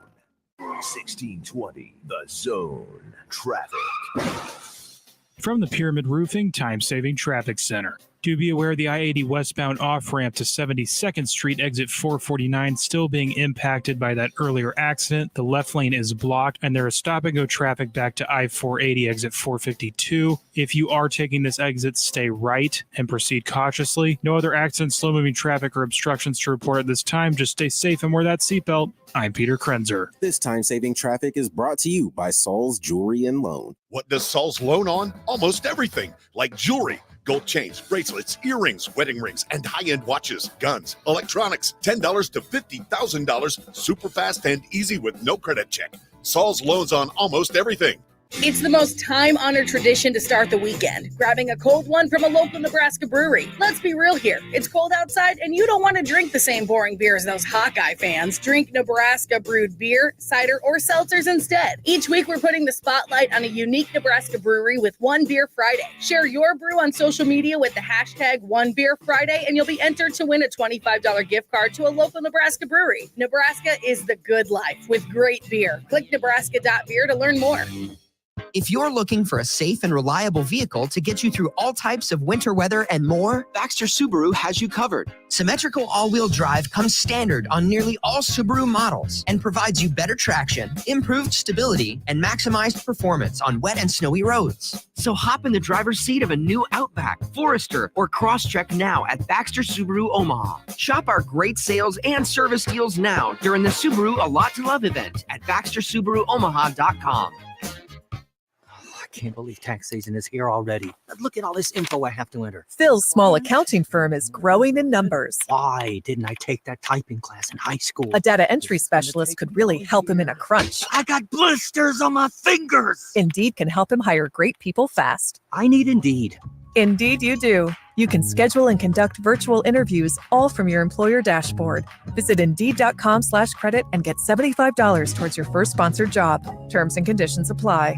Burton AC Heating, Plumbing, and More is partnering with Food Bank for the Heartland. If you donate 5 cans of food, you can get a safety furnace inspection and cleaning for only $55. As you turn on the heat and turn in 5 cans of food, you'll help support our community by feeding families in need. Call 402-934-7003 or visit justcallburton.com.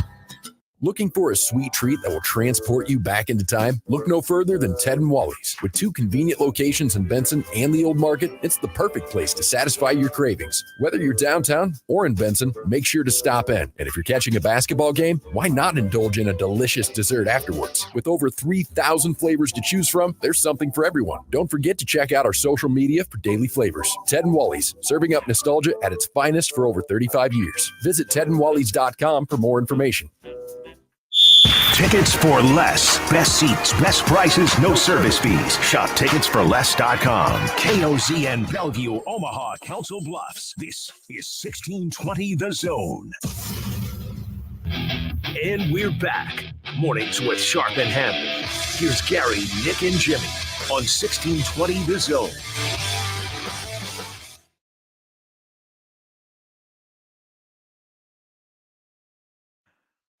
All right, mornings with Sharp and Handley. Jimmy here, and Tim Krueger is in the house. TK Brackets has arrived. Another bracket less than 3 weeks away is about to come your way on stadium.com. Good morning, my friend. Hello. It's an early one. I was up late last night with this thing because I got to tell you guys. So I was texting early in the evening with Kerry Miller, guy you've had on the show, Yes. Bleach Report, Yeah. who's going to be here in Omaha this weekend, part of the mock selection committee. And I said, man, I get to about the 7th season, I feel less like I'm throwing darts. It's just the resumes are so. And I started thinking about this last week, like the incredible amount of teams that have horrible non-conference strength of schedules, and it's never been like this. So I did a little research on it. Mm-hmm.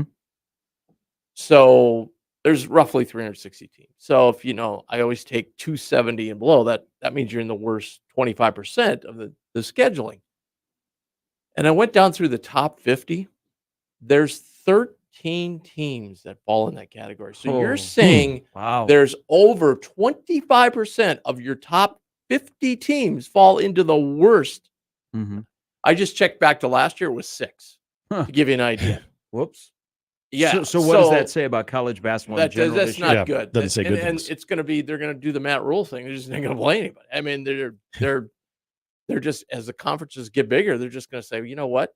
And now, especially, the Big 12 has been the conference kind of taking the brunt of this, but most of their teams did it. And they're going to say, well, look, it worked, Mm-hmm.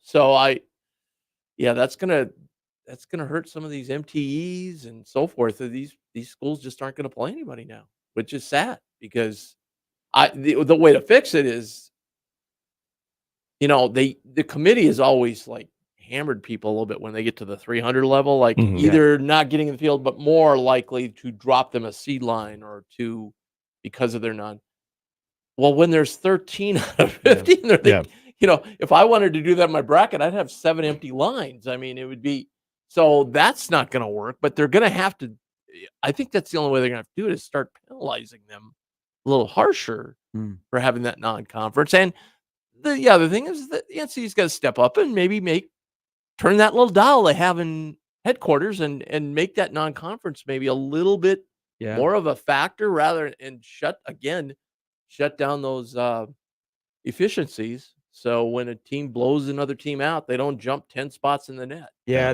so I look at Nebraska, for example, and their non-con strength of schedule Horrible. is not very good, but also some of those quad 4 games, they didn't hammer teams enough. Right. Yeah, that hurts. Which is crazy to think that that's impacting at the end of February how we're framing a discussion about a seed line or two. Yeah, that's the reality of it. When you see some of those teams high up on the net, you wonder why. Go look at some of the teams they played in the non-conference and how badly they beat them. So that's why we're having the discussion of the Gonzagas and the Wake Forest of like, hey, they're kind of similar, but one is probably going to be in definitely over the other. Both could be in, but one you're not even thinking twice about. Right. And this year it starts right at the top. Your number 1 net team has a strength of schedule 209. I mean, it's it's crazy. I've never seen anything like it. We've seen Nebraska do some movement, and now maybe to the local audience. I know you don't have them in Omaha, and Gary mentioned this earlier. That's actually a good thing because we got them shooting inside the top 10, right? Or inside the 10th seed to a 9. So what was it more about Sunday or the appearance on the road against Indiana? No, I didn't put any eye test in this Sunday. Okay. In fact, I was really regretting my decision when it was 9-9 with 10 minutes to go in the first half. Yeah. And Minnesota had scored 5 of those points in the first 2 minutes. So Yep. it kind of tells it was 5-0. Hey, you got It's to like, uh-oh. Nebraska came back from down 5. Yes, they did.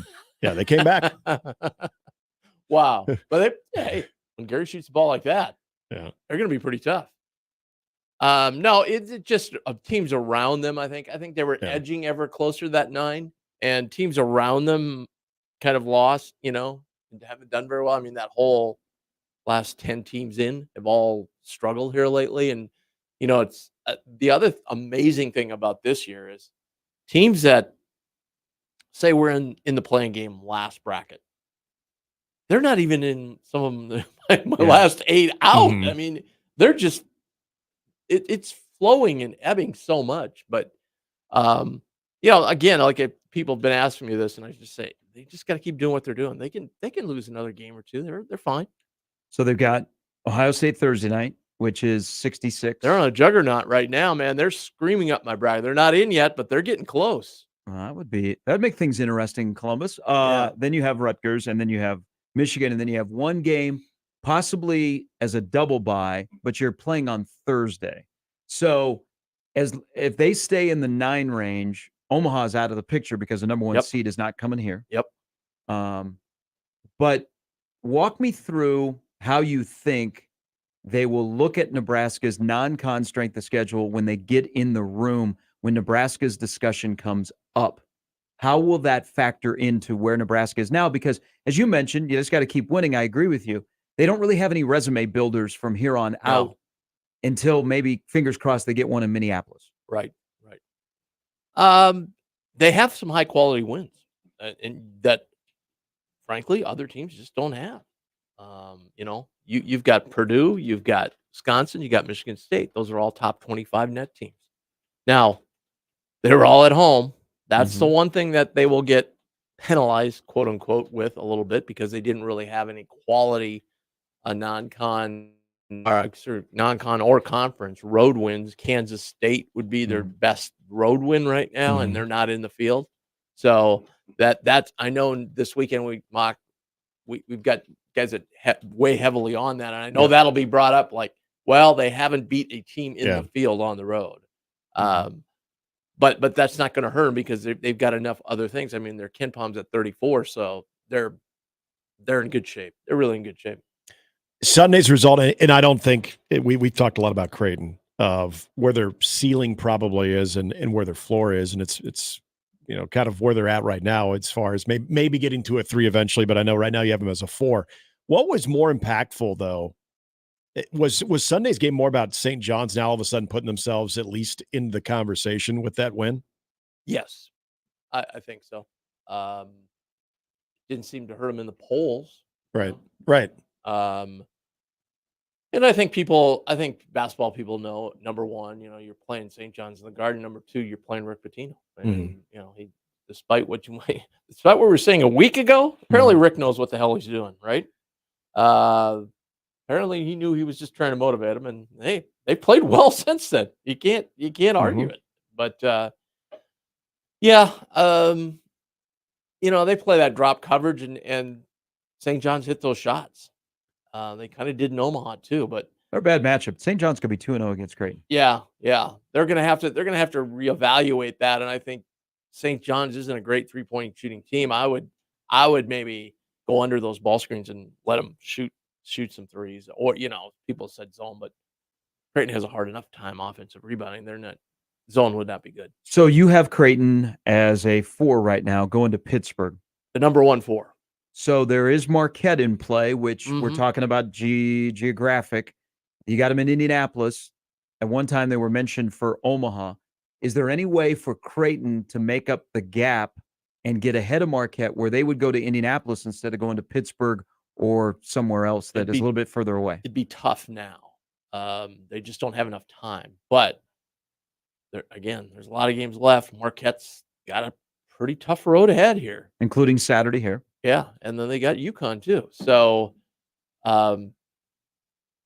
they could make up some ground. Kansas has shown the propensity to lose games. They would have to go a long way to get to that too.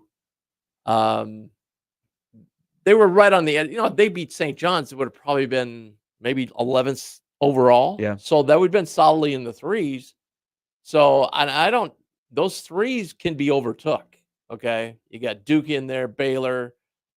Iowa State, oddly enough, is probably the most solid one right now. But there's a team, horrible non-conference strength of schedule, hasn't really done much on the road. They just play in the Big 12. And Alabama now is hitting the teeth of their schedule. They kind of shot up the rankings, but now they're hitting the teeth of their schedule. And if they don't perform better than they did this weekend, which was they got Tennessee coming up, so they're gonna have to win some games to hold that spot. But again, it would be awfully tough for them to get to. Now, you say they could make a run in New York, but I'm just you keep reiterating that. I'm about giving the up. tournament. I'm giving up on the committee really caring about those tournament games, because they say they do, but and maybe we just overvalue them, because they're just one game out of 30 some. I personally, if I would make one change, is I wouldn't do the last 10, because they've proven that makes no difference in how you play the last 10 and how you do in the NCAA tournament. But I would put a little more emphasis on it, just because you're playing on a neutral floor. Yeah. It's a tournament atmosphere. Everybody's trying their hardest. Nobody's, resting people or whatever. And it's more like the NCAA tournament than any other games are going to play all year. So to me, that should add just a little more value. But we just always think back to Texas A&M, right? And they apparently didn't value that very much. Well, you kind of answered my question then, because I wanted to know, between Illinois and Wisconsin, who you have both as 5s, look, Purdue solidly in there as a 1, who could potentially have more to gain from the Big Ten tournament between either the 5 seeds in Wisconsin or Illinois, or we've got Michigan State at 8, maybe Northwestern 9. Could you see any of them, despite maybe short of actually winning the tournament, but making it to the final day, that they could increase their seed and their strength significantly in the tournament? Michigan State's kind of in an interesting spot right now. I couldn't drop them more because the teams below them had all struggled. Yeah. And yet I can't, even if they won some, I'm not sure just how high they can break through that. Because they just appear. So let me ask, so Wichita State does like witchcraft on the metrics. How? Who? Like with Michigan State. Oh, Michigan State. Yeah. I until we know the entire net breakdown, it's a mystery, right? Yeah. I don't. They've hung at 24 all season. That's the other thing I've noticed this year, like with the net too. And I don't know. I don't know what's causing it, but it just doesn't seem like teams lose. They don't really move much like they have done in the past, or especially a team losing to somebody that's maybe 100th in the net. They don't seem to be moving down. Like Michigan State, I think, has been at 24 pretty much all season long. Yeah. Now, look, Michigan State's getting to the point here. We're 17-11. Right. All right. You lose 2 more going down here. Now you got 13 losses, and then you get to 14 losses. That's getting into iffy range. But again, I come back to this. If they've got a 24 net, I'm sorry. Yeah, everybody's not keeping them out. I feel like when they lose a game, there's no conversation about, oh, that's a bad loss. That could hurt. Like they're getting themselves in a position, like you mentioned. All of a sudden, you start looking at that record, and you're thinking, okay, are my eyes tell me that this is a consistent NCAA? Is this an NCAA tournament team? And maybe in a season of inconsistencies, they are this year. Yeah, right. But right. there are times I'm watching them wondering when they lose a game, oh, is that going to hurt them? But yet it never you're right that like the net ranking alone, it just never seems to impact them at all. Well, we've talked all season long about this. That Baylor win just yeah, and they thank smoked God it, for that, and they smoked them because, too. Yeah, thank God for that. And see, that's going to jack up their their metrics. But they're sitting at 20 in KenPom. I mean, they're not going to move much there. Their KPIs at 37, which that's getting a little high. The committee does seem to value that. This, if you're taking anything away from the reveal, they seem to value that a little bit. Not all across the board, but a little bit. They got big Illinois wins, so they've got 2 top 20 wins. One on neutral site, one at home. But yeah, the resume is not horrible. They don't have anything bad on it. I guess that's the big thing. They didn't play a lot of quad 4 games. That's the other big thing. So that helped their strength of schedule. So all of that, but you're looking at 8 and 11 in quad 1 and 2. And again, the committee doesn't sit there and have a ranking of the fans think they do. Yeah. They don't. But certainly they like to have you around 500, So we can tie this into what you're doing this weekend, but Charles McClellan did a media car wash last week. And he was pretty adamant, Tim, that the committee is meticulous and obsessive about seeding the bracket. So when I hear that, I'm thinking there's going to be some teams that are going to face far more scrutiny than the net rankings. When you hear him say something like that, what do you think tied into what you guys are going to do this weekend as the mock committee? I would disagree with them a little bit. I don't think they're so obsessed with the seeding. I mean, when you look at where they seed some teams, I mean, you're like, oh, that was kind of lazy, I mean,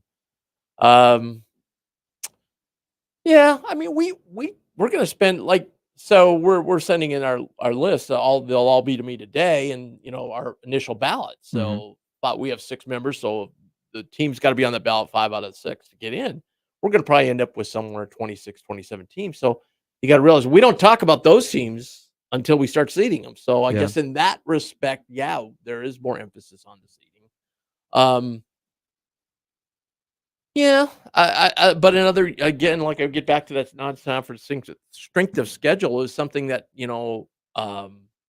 they've always seemed to kind of ding a team a line or two. But again, with so many having a bad non-conference, I don't think that's going to happen. But yeah, I mean, they make mistakes. They seem to me to make a lot of mistakes in the middle, just like bracketologists do. Yeah. Just because I don't think everybody's obsessed with the top and the bottom, and that middle kind of just sits there. And and the other hard part about that is like for instance, this year, another year, we're just talking about Michigan State. If you were just sitting here looking, you could say 17-11 and really not much high quality stuff. You could say they're a 10 or 11 seed. I mean, it'd be hard for me to argue against that, really. So that's where it's tough. But they'll drill down. I don't think the average fan realizes what the committee does. They'll drill down to every single won or loss. That's where they really get into it. And that's why I kind of try to value, the top, how many top 25s, how many top 50s, how many top 75s versus just the quads. I do that too, but it kind of gives you a little bit better impact of, hey, this team had, like Nebraska, they had 3 top 25 wins. Well, that's pretty good. Iowa, even their last 3 games, even in the loss to Illinois, they are starting to look the part. What do you think they have to do? Yeah, that here? was a bat that they could have had that game. Yeah. That was one that really would have helped them, and especially with what happened over the weekend, Mhm. like Ole Miss. Yeah. They could have possibly moved in the And field. they've still got Northwestern Illinois. So, you still got some quad one opportunities. I think they got Penn do. State coming up tonight. But that's a good thing for them, is they do have some opportunities. Yeah, they could still get in the field because, again, the teams that are in there, we got Gonzaga here hitting a stretch now. They got San Francisco and St. Mary's this weekend. If they lose both of those, then I think the question's still out there. Mhm. I still think they're going to get in with that net. I'm sorry, but there could be one team, and you've got teams like Providence and Seton Hall that are in, but yeah. Well, nobody believes. Everybody I talk to, there's not a person that believes in Seton Hall. It's amazing. Like, no, that makes tomorrow night even more important for them. Right. I really think like a team to watch out for that is Providence. They got the best player in the league, Carter. Mhm. Their center's tough. They've got a decent bench. I mean, if they get it going, they're tough to beat. Now there's a team that's done all their work at home. So when will this be? Your latest bracket be out on Stadium.com? be a little bit later today, probably about noon. Okay. Mark just got back from vacation. The guy who usually gets it going, so we hope he's okay to get everything done. All right, and explain where people can find out and tune in to the mock selection committee this week. Come down to Let Fly. We'll have it on a TV there, but you can also just go on. Nice plug. Nice. Well, you I think you live there. Does your wife know that? I kind of do. Yeah. When I go to Creighton games with buddies, they're like, "God, you're like the mayor in here." Everybody knows God, you, you know? hey, if they turn that into an OTB, you'll find it. You'll buy a place down there. We're kicking off 2:00 on Friday. You can go to our YouTube channel, 2024 mock selection. You'll find it right there. It's going to be an awesome event. Looking forward to it. We've got a schedule. We're going to get, if you're looking for whatever, I would just guess Nebraska's probably not going to get in on the first ballot. So if you want to see them get selected, it would be sometime probably Friday afternoon. And then if you want to tune in for the top seats, maybe Creighton, that'll be done Friday night. Okay. That's always fun. That's a cool thing what you guys do. Always appreciate it. We only have a couple more visits here before the bracket is officially set. So, I don't know. I talked to Ed yesterday. Maybe I should do baseball. They're 5-0. Yeah, they are. Putting up some runs. They have put up some runs. Who have they played again? I don't know, but play 2 service academies. I told Ed, why didn't you schedule Navy? You could have played Air Force, Navy, and Army all in one weekend. Now, am I reading this correct? They are playing in the same town next. Yeah, they're staying in the same hotel, everything. Yep. Nice. Ed said it's great.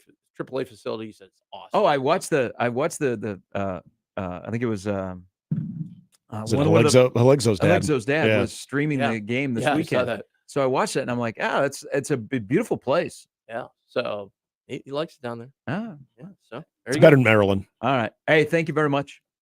Thanks. That's Tim Krueger. You can follow him on Twitter at TK Brackets, and the latest bracket up on Stadium.com later today. 1620 The Zone. Gary Sharp, Nick Handley, and Jimmy Chavez. Mornings with Sharp and Handley. Weekdays 6 to 10. On 1620 The Zone and 1620thezone.com.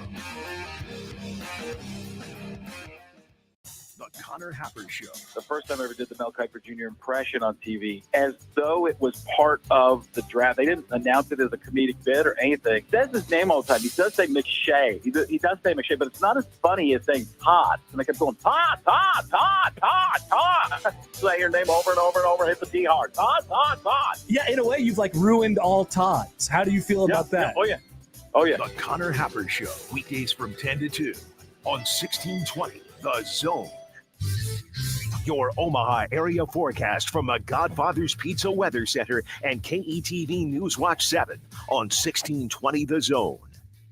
Big changes on the way Tuesday as a cold front moves through. Expect temperatures up around 50 in the morning and then plummeting through the afternoon as north winds gust up around 40 miles per hour. Temperatures will be in the upper 20s and low 30s by 5 o'clock. Then a chance for light snow after 6, a trace to half inch possible in the metro. I'm meteorologist Sean Everson from KETV News Watch 7. Blowout sale at Leach Camper Sales in Council Bluffs. And don't forget, coffee's always on. 1620, The Zone. Traffic. From the Pyramid Roofing Time-Saving Traffic Center. No new accidents to report, but things moving pretty heavy stop and go on Dodge eastbound starting around 180th up to 156th, as well as I-80 westbound between I-480 northbound and 72nd. Also a little bit slow I-80 eastbound if you're traveling between I-680 and 72nd as well. Please remember to stay safe and wear that seatbelt. I'm Peter Krenzer. This time-saving traffic was brought to you by the Nebraska Lottery. The Mega Millions jackpot is estimated at $563 million. Pick up a ticket for your chance to win big. Plus, you can now win up to $5 million for matching 5 white balls with a Mega Player.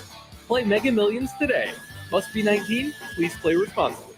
Hey guys, it's Nick Handley for Hims. As we get older, it's understandable that maybe you don't have the same type of energy to do things that you want to do. Maybe you've noticed that you're losing your hair. Maybe you're not having the same type of success in the bedroom. That is just part of getting older, but it doesn't have to be your reality. That's the great news. Through Hims, you can upgrade your daily routines with prescription treatments that can make a difference and help you regain your confidence and help you feel like yourself again. So if you want to regrow your hair, have better sex, or tackle anxiety and depression, you don't have to go to the doctor, the pharmacy, or spend all day talking about it. Just go to hims.com and do something about it. Hims is ready to help you with a wide range of health problems that are not often spoke about but fairly common. So whether you notice it some of the time or all the time, Hims can help. And the best part is Hims treatments fit seamlessly into your everyday routine. So once you get treatment, taking care of your health problems is surprisingly simple. To start your free online visit, you need to go to this exclusive address, hims.com/start. That's hims.com/start for your free online visit. HIMS.com/START. Shop Woodhouse Chrysler Dodge Jeep Ram during Ram Truck Month and save on the entire lineup of heavy-duty trucks. Like the powerful and capable new Ram 3500 with an array of safety and tech features that will take your driving experience to the next level. Right now, get up to $15,500 off MSRP on our lineup of 2024 Ram 2500s and 2024 Ram 3500s. The most advanced Ram heavy-duty pickups ever. Get started today at WoodhouseCDJRBellevue.com or WoodhouseChryslerJeepDodge.com to find your next truck.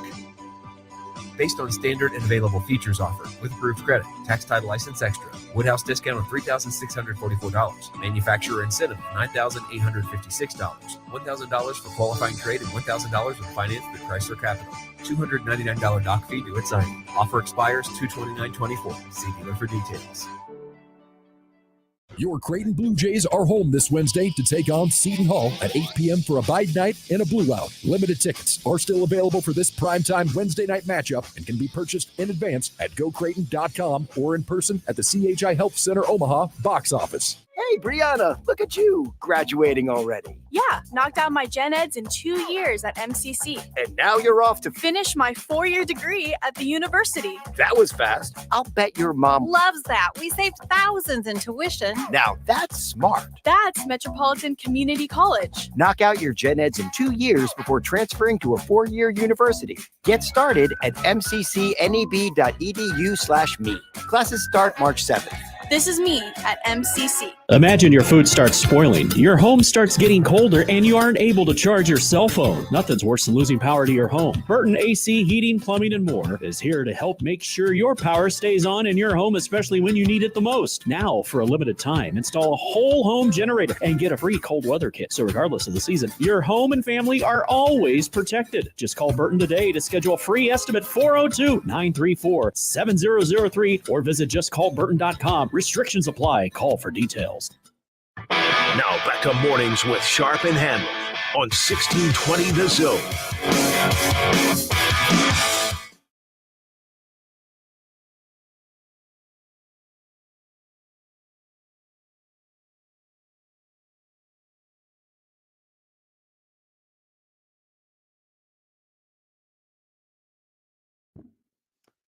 So just a little bit more on Tim's bracket involving Creighton and Nebraska.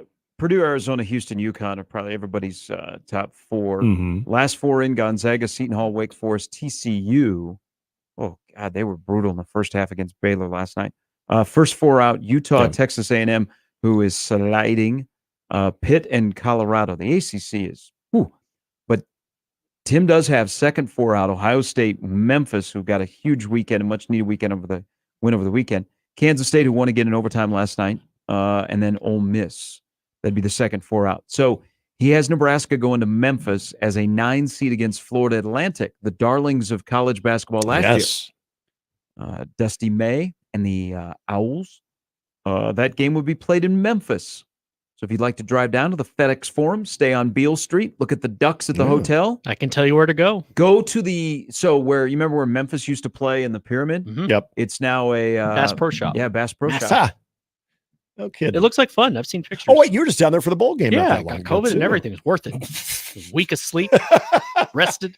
I got COVID, though. I got the full 9, man. Lost 10 pounds. I mean, that's the way to do it.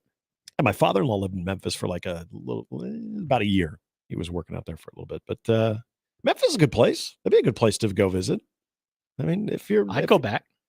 I don't really the form's know better than the Liberty how Bowl. many Nebraska fans want it to be in Omaha.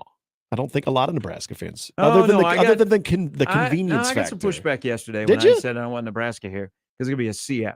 And I think it'd be It better will for be. Nebraska to get away from here. Yes. But people want it close because they're like, hey, you know what? We can go support. Well, We whatever. drove to Memphis. You can drive. to You can Memphis. still get out Speaking to of COVID, Memphis. which has come up twice on the show today and should never come up again, John says COVID shut the country down 4 years ago next month. And you said 4 years and 1620 is still running a commercial about staying 6 feet apart on the app. Are we? It could be just I did for not know foodies. that. Yeah. It says to be COVID. Yeah, just, Don't want to be near people. keep people at arm's length no matter what. All right. Happy Jimmy has returned. It's a way of living. He was good for the first hour talking about white breasts. But here's the kicker. And I'll ask this question to BC about, is this year already successful for Nebraska? But in an 8-9 game, you're matched up with the number 1 seed. So if Nebraska remains in the 8-9 game, they're not coming to Omaha because the number 1 seed's not coming here. So Houston would be the number 1 seed in Memphis. Yeah.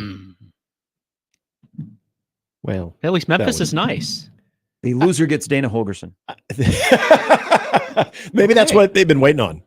We're just trying to see how this whole thing plays out. We'll have a better answer. Creighton in Tim's bracket, UC Irvine in a 4-13 game. Anteaters? They would be in the Arizona regional. Would play the winner of BYU Grand Canyon. BYU is in Lawrence tonight to take on KU. Grand Canyon has a bunch of douche canoers that play baseball. But Bryce Drew is a nice guy that is their basketball coach. Yeah, and hit a really important shot for Valparaiso. Campus pretty. Drove by it. Yeah. Deserty. Cool baseball field. Grand Canyon's still not for profit? I think so, yeah. They are. Or no, for profit. For profit. Yeah. That's kind of what had rubbed the Arizona States and the Arizonas the wrong way about not playing them because they were in it to win it. About the bag. But you couldn't root against them because Hey, Thunder I've Dan. done a couple of basketball games there. The basketball game is secondary. All it is a party. They have a DJ that basically plays the entire game. They have a dance party. They do stuff during timeouts where they have a major light show. Really? Yeah, people are always dancing. Like the basketball game is like, oh, hey, we're here for 40 minutes, but I'm going to get my groove in. Yeah. But when you live in a climate like that, you're going to party. Yeah, and dance. the Arizona State Omaha. baseball setup now that they're in the, I can't remember who had that spring training facility that was the there. Giants? It might be. Yeah, because it wasn't Tempe Diablo where the Angels play, but they did it up gorgeous facility. And in right field, they have basically it's their like indoor hitting facility. I think that's where their lockers are. But on top of that is a roof top that they have seats, and that is like their party porch. And it is quite the scene for baseball. I just think it's an Arizona thing. I think if you're out in that area, life's good. Almost took a job in Arizona way back in the day, and somebody goes, you know what? You get dumber when you go to Arizona because the heat will bake your brain. I don't think it's the heat. I grew up in heat. My brain was not baked in San Antonio. I like Arizona. I love Arizona. I like warm weather. All right, so we all want to know what's coming to Omaha. KU Iowa State. So Utah State Providence, KU Eastern Washington. And then South Carolina. Yeah. Tim has the play-in game, Seton Hall, Wake Forest. I get Hunter. That would be a good return. Mm-hmm. That'd be cool to see. And then Iowa State, Akron. So after Hunter Salas's weekend, where he scored 29. And he stayed healthy during the court story. He's doing the media tour and basically confirmed what everybody in town knew, is that Hunter wanted to go to Nebraska. Mom said, we're not staying in Nebraska. We're moving to Spokane, and then we're going to skip over Nebraska, and we're going to move to Winston-Salem. So Hunter wanted to go to Nebraska. Cuts to the core there. Rollo Thomasy on Twitter. Not just for profit, but their parent company is publicly traded. You can literally buy stock in GCU. Really? Hey. Oh, it's a big deal. So when Thunder Dan Marley was the head coach there, I had this conversation with him. And he said, one, like conferences are not excited to have us. We have enough money to be in the Pac-12. But they don't want us. Arizona State won't play us. Arizona won't play us. There's a lot of teams won't play us because we are for profit. Yeah. All colleges are for profit. But you know another thing about it. No, here's the thing about Grand Canyon. So there are quite a few Omaha high school graduates that go to GCU, and there's also quite a few smart kids from Omaha that are never going to go to GCU, but they pay for your campus visit. Oh, really? If you want to go visit GCU, they will pay for you to fly down to Phoenix, and then they will put you up in a hotel. No kidding. Yeah, just the student. Yeah. The parent or Age doesn't matter? the guardian that is accommodating. Well, you have to be high school senior. It's kind of nice that you can. You have to be in the process. Okay. You get direct flight there from Omaha. Grad school. Yeah. That's wow. I didn't know that. Yeah. So smart on them. So for moms and dads out there that the kid wants to take a free visit, GCU up until last year, because we almost did that. You can get a free visit. Rightfully They will so. pay for your flight, and they will put you up in, I think it's a campus hotel. But then go you to get GCU. But then you get there and they start talking about a timeshare and stuff. And You're not far away from the spring training facility. I feel like nothing's for free, Gary. It's a really weird campus because it just kind of sprung up overnight, and so everything is compact. Yeah. Everything is super, super tight. But as you saw Nebraska baseball play there this weekend, God, they were idiots. The Grand Canyon guys were absolute idiots. They deserve what they got. And good job Saturday night. Good job by Kyle Perry talking trash after the Huskers win on Sunday. Well, and they also had in that 8-1 rally when it was 8-4 and the guy hits the grand slam, he got tossed for his bat toss. But everything is so compact on the campus because they didn't have a lot of space. But boy, it's all new. I mean, it's pretty damn impressive. So that's the bracket on stadium.com. And that's your little background of Grand Canyon. The Lopes. Did not know that about the free trip though, man. As a year ago, they were doing that. So that's kind of well known in Omaha is, hey, we're never going to go to Grand Canyon, but let's go down for a free campus visit. And they probably think, hey, a lot of people will take advantage of this, but our goal is to, once we get them down here, to sell the campus. Their goal is to have as many kids as possible, whether they be in person or not. And then they can have they can make some money. You can sneak over to ASU and maybe take a little walking tour there. ASU's nice. It is. Yeah, that's. I remember a lot of fun to be had. Remember doing a run over by the Sun Devil Stadium, and let's just say the class was coming out, and if you're a dude and you're looking for good scenery, that is. Oh yeah, palm trees and mountains. Yeah, well, exactly. Yeah, I don't know what anybody would be insinuating, but they have driverless cars there. We were talking about this not that long ago about how their hockey program has kind of been sort of on the fast track. Think about it. I mean, you get to play now in a new arena. And it's small, but good for them. And you're in Arizona. You're not, who does it? I don't even care if you're from Canada, if you're from Minnesota. And they're all there. They're not going to pretend that, I'd rather have the Minnesota winter or I'd rather have the Canadian winter. No. You want sunshine. You want 70 degrees. It's not tough to recruit to a place like that. Talking about Omaha? And now a facility like that. Arizona. Oh. And Tempe. Arizona State also has in their arena an NHL team. Right.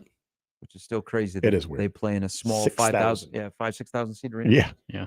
It's also crazy that the guy from El Paso, Brett Bloomquist is his name. He's got the AP vote. Kevin Schutz, by the way, has the AP vote here. He ranked Nebraska for the first time yesterday. So Nebraska number 25. Yeah.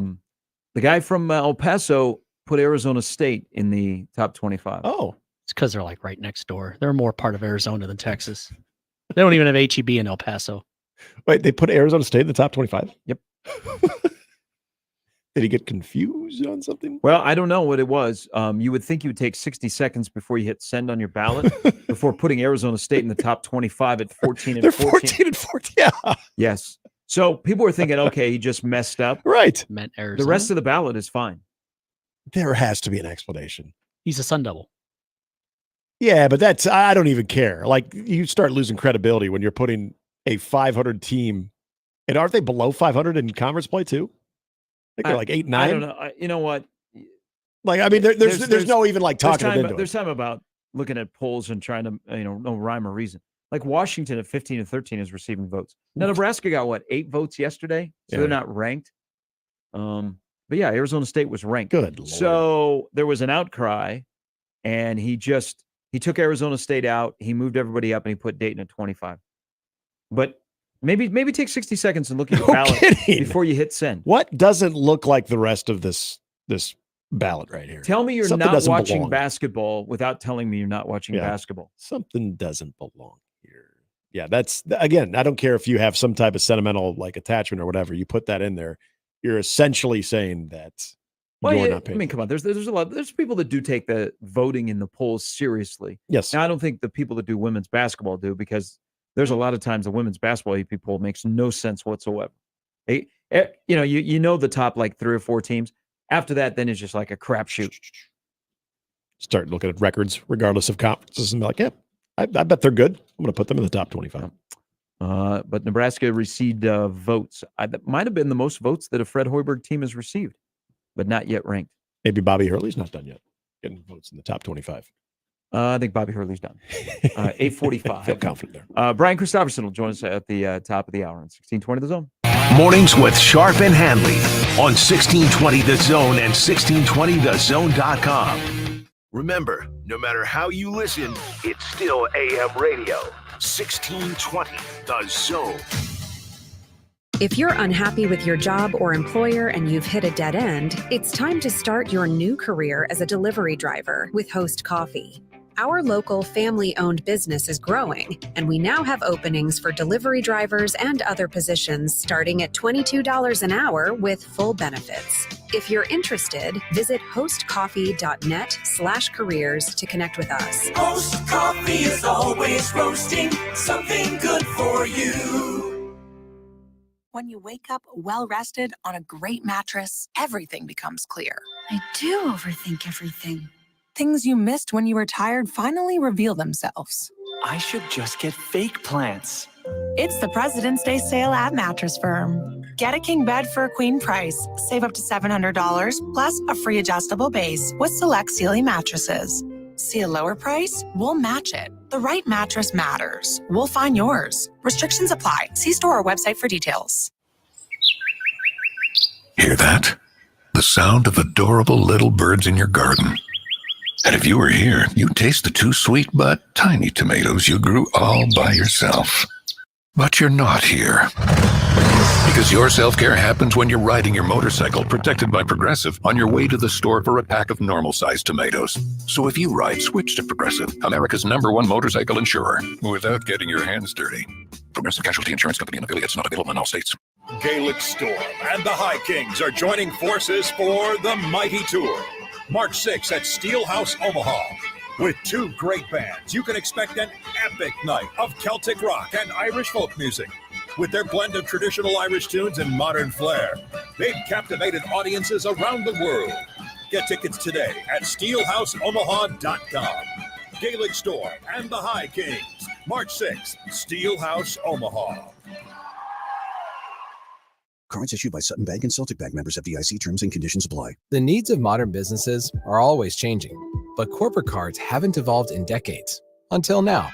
Meet Ramp, the all-in-one finance platform that combines corporate cards with spend management software. Ramp is the only card designed to actually help your business spend less, not more. With Ramp, you can set custom controls to stop out-of-policy spend before it even happens. And Ramp software even does expense reports for you. No more manual entries, no more chasing receipts. And with best-in-class accounting integrations, you'll close your books in days, not weeks. Ramp gives you better insights and a real-time view of all company spend. so you can stay focused on the big picture and build a healthier business. Join over 15,000 businesses who have switched to Ramp and start saving an average of 5%. Modern finance runs on Ramp. And now get $250 when you join Ramp. Just go to ramp.com/sports. That's ramp.com/sports. The backseat. Check the backseat. All right, come here. Check the backseat. Gets in your head, right? Good. Because every year, dozens of children are forgotten in the backseat of a car by a parent or caregiver. All never thought it could happen to them. But with changes in routines, distractions, or a sleeping child, it can happen to anyone. Parked cars get hot, fast, and can be deadly. So get it in your head. Check the backseat. A message from NHTSA and the Ad Council. 1620 The Zone at 1620thezone.com. Now back to mornings with Sharp and Handley on 1620 The Zone.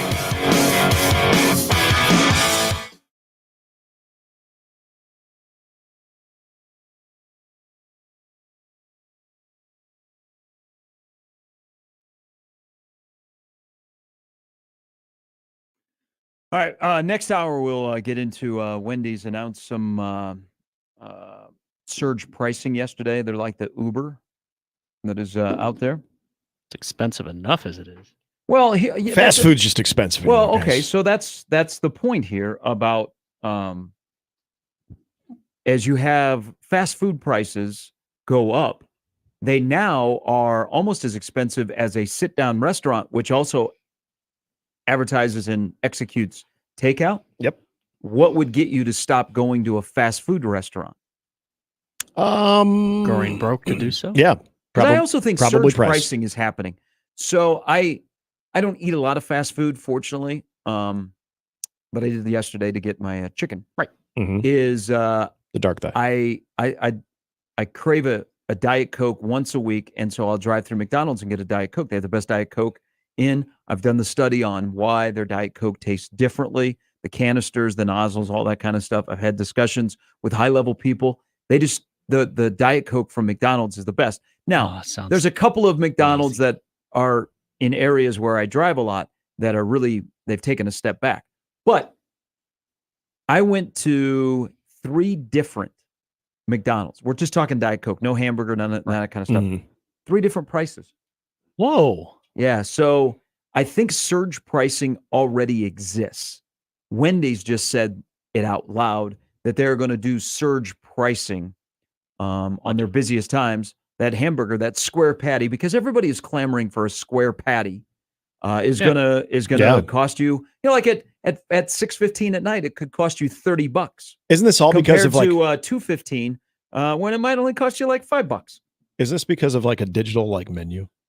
Or like they're doing this to like enhance some like digital menu? I think it's more something? of no, they're being richer. I think it's more Well, of that- also Yeah, there's that. there's the part of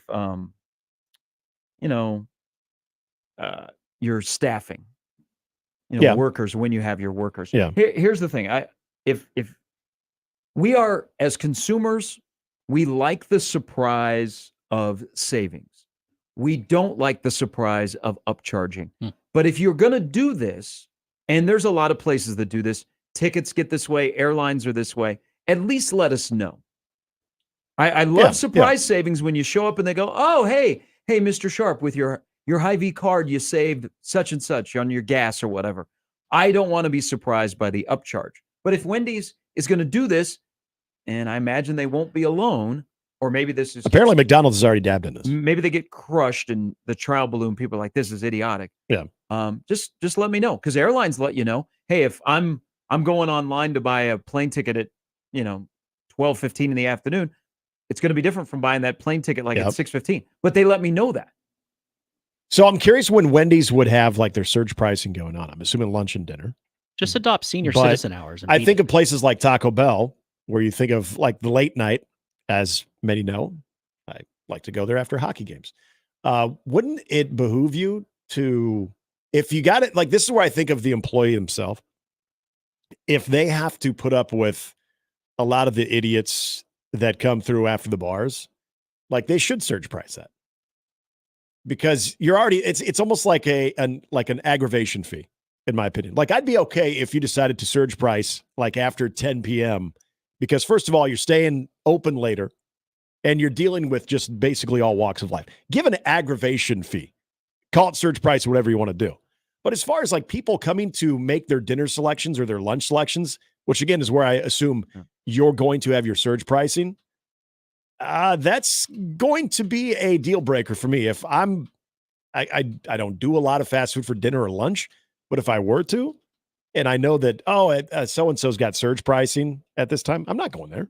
I'm just not. I think, there's fast food was fast and cheap and they removed the cheap. Yeah. So then you get crap Yeah. at some places. Now, there's some places that still do the customer service and the food well. Chick-fil-A is top notch. I mean, Chick-fil-A has it down to a science. You might not like Chick-fil-A, but it's their pleasure. They're smart. They're smart. They have a small menu. But fast food prices are now starting to inch towards sit-down prices. Yep. Sit-down places offer takeout. How many times are you going to drive by a fast food? I know there's convenience part of it, but drive by a fast food, you want quality for the price, that instead you're going to go to a sit-down restaurant and order takeout because you got the app and they just bring it out to your car. Mm-hmm. And COVID taught us that. And that is who the point. wants a square patty? They're okay. I don't mind a Wendy's burger. I didn't either, but I also had Whataburger. So Isn't Wendy's all about breakfast now? They promote their breakfast more, and I think you can get the Baconator 24/7. But other than that, they are big on their breakfast. They are. I don't know. I don't live near a Wendy's where it's just convenient for me, so I don't go to Wendy's. But I'm I'm a Frosty guy. Oh, I like the Frosty. I don't think you can surge price a Frosty. You say that now. You have to do that depending on the temp. What if they do? Yeah, summer gonna be surge pricing for the Frosties right now. It's probably bare minimum. I would eat ice cream at 8:00 tonight when the wind's blowing and it's cold. Are you guys fry dippers in your Frosty? No. I did it once. It was good. Did you pull your back? Yeah. I didn't. Okay. I rolled my ankle. People are wondering, what the hell are you talking about? Yeah, all right. I pulled a muscle in my back doing laundry yesterday. I shouldn't laugh. Well, not even doing laundry. I mean, I could have even just said I was carrying up like a very large container of laundry, a very large basket of laundry. That wasn't it. You should have just gone with my idea. It was literally folding laundry. Yeah. Guys, I have nothing. Getting old is not for sissies. I have nothing. I'm sorry. Too bad that happened. I don't care. It happened. All right. I got to deal with it. 80 degrees and you throw out your back folding laundry. Yep. Didn't get to swing a golf club yesterday. Wanted to. I hope you don't step on a crack. Break your mama's back. Brian Christopherson joins us next. More with Gary and Nick after this on 1620 The Zone. Live from the Host Coffee Studio, this is 1620 The Zone. 1620 The Zone. Traffic.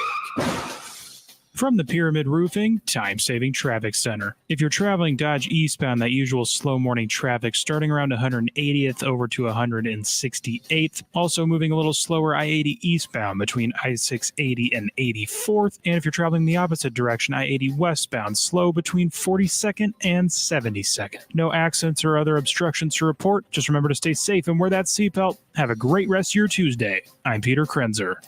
This time-saving traffic was brought to you by IBEW Local 22. The electrical market requires your company to adjust to an ever-changing field. IBEW Local 22 gives you flexibility with access to journeymen, apprentices, and proven training programs. Call Bob at IBEW Local 22 for details at 402-980-7596. Certified Transmission built its reputation on the job done right. It means hard work, honesty, and integrity. And together, we ensure our customers leave satisfied and worry-free. Certified Transmission, the job done right at the right price. What is dedication? The thing that drives me every day as a dad is Dariana. We call him Day for short. Every day he's hungry for something, whether it's attention, affection, knowledge. And there's this huge responsibility in making sure that when he's no longer under my wing, that he's a good person. I think the advice I would give is you don't need to know all the answers. The craziest thing was believing that your dad knew everything. So as a dad, you felt like you had to know everything. You had to get everything right. It's okay to make mistakes as long as it's coming from love. then, it kind of starts to work itself out. I want him to be able to sit back one day and go, we worked together, we did a good job. That's dedication. Find out more at fatherhood.gov. Brought to you by the U.S. Department of Health and Human Services and the Ad Council. Oscar's Pizza and Sports Grill is your home for the big game. We're in the middle of the best time of the year of basketball season, with meaningful games every night, with 40 TVs and massive dual projectors. The games have never looked better. Pair that with their award-winning char-buffed wings and $7.99 Monday through Friday lunch specials. Oscar's Pizza and Sports Grill has everything you need. 173rd and West Center Road, and for takeout, 162nd and Maple. Email unsportsmanlike conduct on the Equitable Bank Zone inbox with whatever is on your mind, from your hot takes to what you think is one. The Zone inbox is brought to you by Equitable Bank. We take banking personally. We want to hear from you on the Equitable Bank Zone inbox. I love playing sports, especially for my school. And that's because school sports are special. It's where it's safe to fail. It's where we're taught resilience, where our fear becomes confidence. It's where we learn to get back up after every fall. School sports are where 7.8 million students go from I can't to I can. This message presented by the NSAA and the Nebraska State Interscholastic Athletic Administrators Association. Creighton Sports Update. Creighton men's basketball has 2 remaining home games this season. Tomorrow night, the Blue Jays host the Seton Hall Pirates at 8 p.m. for their Abide Blue Out at CHI Center, Omaha. Be loud, wear blue, and let's go Jays. For more information, to purchase tickets, or to follow along on all things Creighton, visit gocreighton.com. And that's your Creighton Sports Update. 1620 The Zone proudly supports Creighton Athletics. Tickets for less. Best seats, best prices, no service fees. Shop ticketsforless.com. KOZN Bellevue, Omaha, Council Bluffs. This is 1620 The Zone. Now back to mornings with Sharp and Handley on 1620 The Zone. All right, it's Tuesday. That means it's time to talk to our good friend. Dabble some basketball, dabble some football, dabble life, everything else going on with Brian Christopherson from Husker 24/7. Good morning, BC. How are you? Not too shabby. How are you guys? All right. I'm glad you use that. I haven't heard that phrase in a long time. I'm a big fan of not too shabby. I think I sometimes dust off phrases that are like 20 to 25 years old, but that's all right. That's perfect. And you know what? So I love you. We're all Midwesterners. We get it. The whole kit and caboodle. There you go. So you're going to be a busy man over the next few weeks because of basketball, and that's a good thing. I was thinking about this when, everybody's trying to figure out a seed for Nebraska, and we just had our bracketologist from stadium.com was in studio, and he has Nebraska as a 9 seed, which would move them out of Omaha because a 1 seed's not coming here. But Nebraska could be a 9 seed, and, people will still be fretting until Selection Sunday, even if Nebraska goes 3-0, or if they go 1-2, you're going to be like, I don't know. But if Nebraska on this path that gets them to the NCAA tournament for only the second time since Danny Nee was canned, and we got to go back a ways, and they don't win a game, is it still a successful season? And I'm not making a leading question, but basically what I'm asking, is Nebraska basketball right now considered a successful season?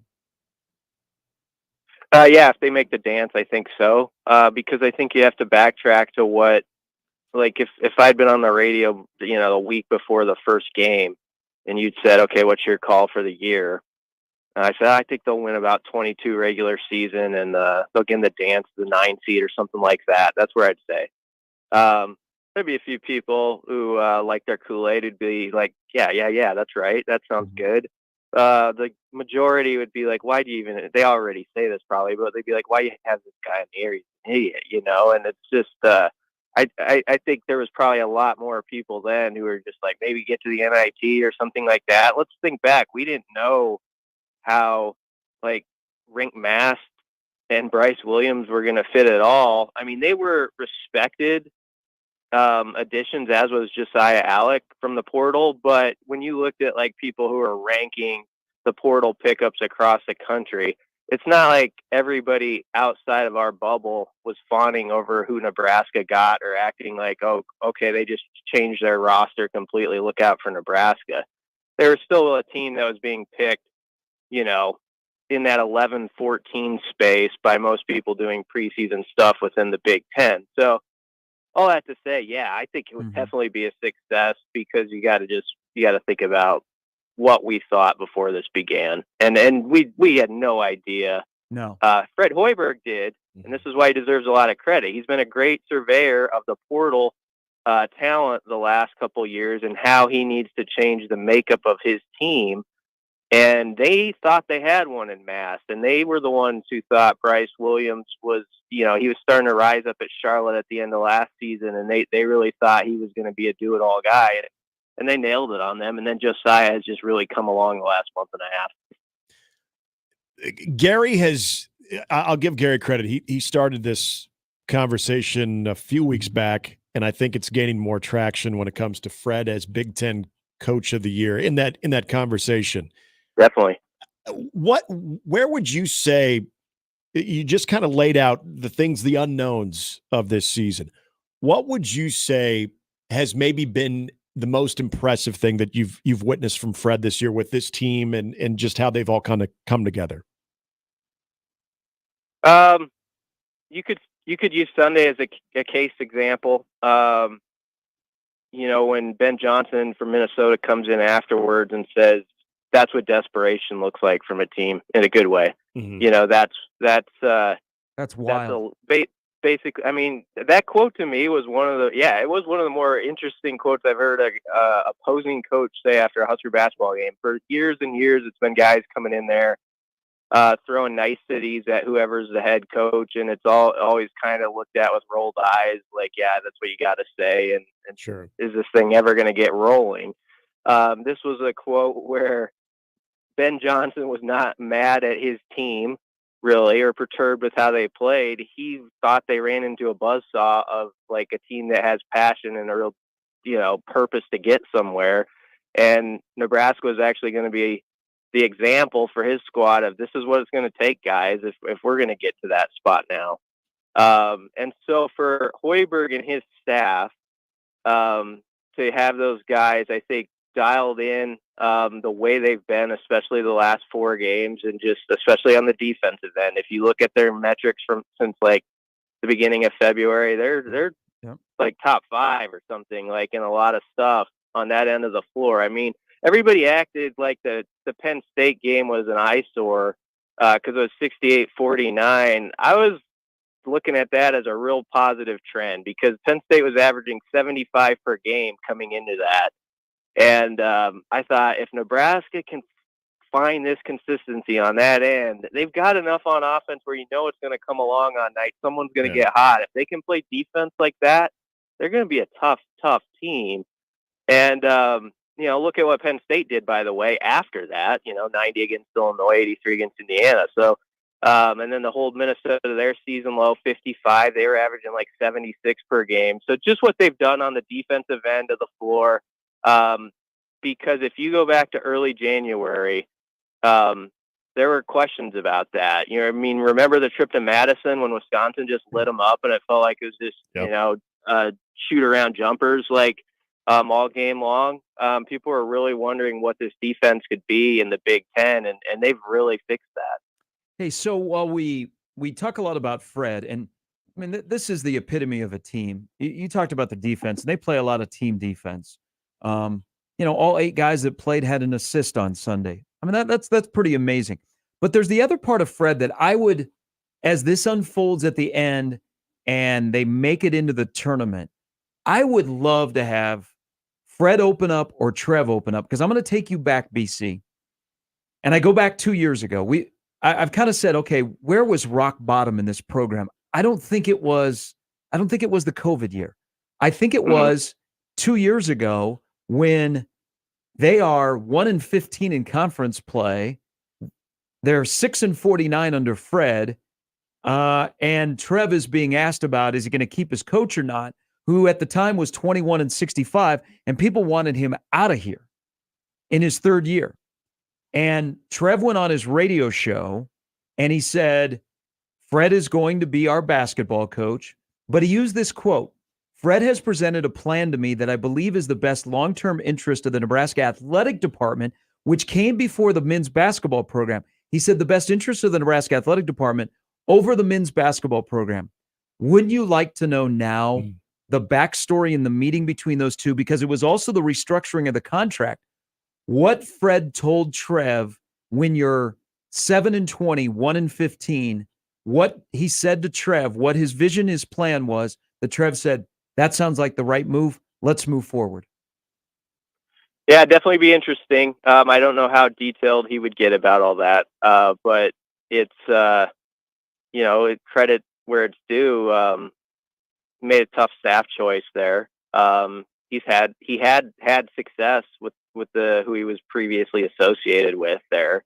Going back to Ames, and it just wasn't working. And it just felt like they had like talented individuals, but it felt like you were watching individuals play his first few years, here in Lincoln.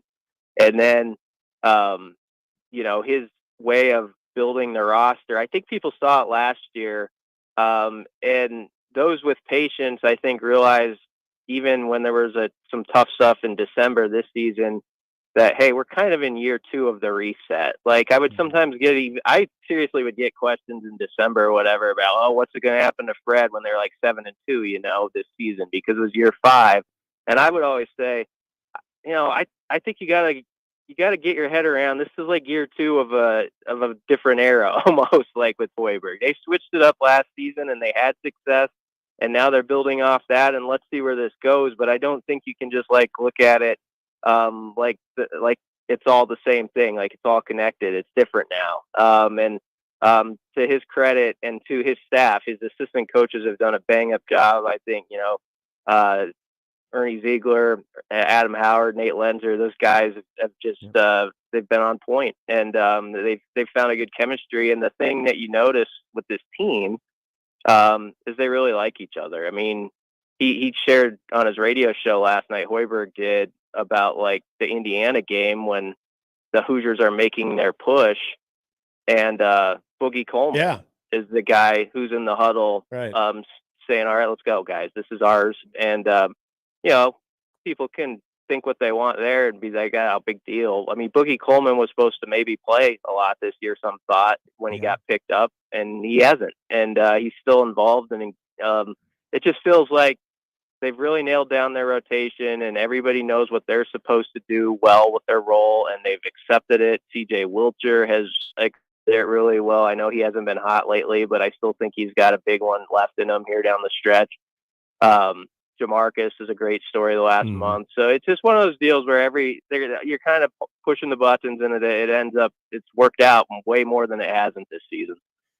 Brian, you mentioned the coaching change with Matt Abdelmassih and knowing that not only what that meant for actual in-game, but more of shaping that roster. Look, Fred is no stranger to bringing in transfers. It was a thing he did at Iowa State as well. Is there something to be said about not only with the separation of Matt Abdelmassih, but also the way that they're going about getting transfers and the type of transfer that, how they're valuing now, identifying the guys now compared to maybe how they did it at Iowa State and even the first couple of years here in Lincoln? Yeah, that'd be another interesting question for him. But when they started doing it at Iowa State, it would be wrong to say no one else was doing it, but it wasn't like it is now, as far as the transfer pickup and where it's just elbows out so much. And so it's become more difficult. I just feel like, personally, outside looking in, the last 2 years, it's been more about not just finding like that one monster transfer, like, okay, here's that one headline guy. It's more about, okay, we got this guy, Mast. Now what's next to him? Like Bryce Williams, okay, they pair well off each other. Josiah Alec would fit this other spot. And it's just really well thought out, like how the 3 or 4 additions all connect as puzzle pieces. And I'm not saying they weren't attempting to do that in the past, but they've just been way more successful at it the last couple of years, as far as them kind of being able to predict this is what this guy's skill set is, how it works in the system, and how this other guy would play off of it. And it's been really impressive. And then I think the biggest thing too is, you look at last year, Derek Walker really found it as like a facilitator, like a big who could do that sort of stuff and, have 5 or 6 assists a game or something like that. And then you're able to replace a very difficult spot in Rink Mast, who, yes, he's a little different than Derek Walker, but he can do some of that same stuff. He can have 5 assists on a given night. And now he adds like an outside shot to the equation. It's just been, I think, huge to find like that 6'9", 6'10" guy like that, who is just so good with the ball and guys moving off of him. And not everybody is able to locate that particular person.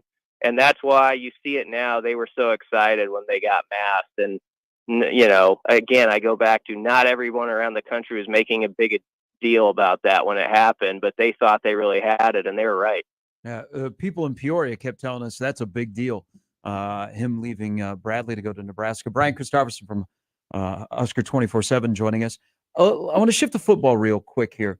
By the way, 24/7 is in love with Nebraska football in the pre-spring and projections as a breakthrough team. Pre-spring final record projection 9-3, 6-3, a 3-way tie for third overall in the Big Ten. So 24/7 loves Nebraska. Well, someone does. I mean, I'm not saying I don't. Brian. The national people who are taking care of these are in love with Nebraska.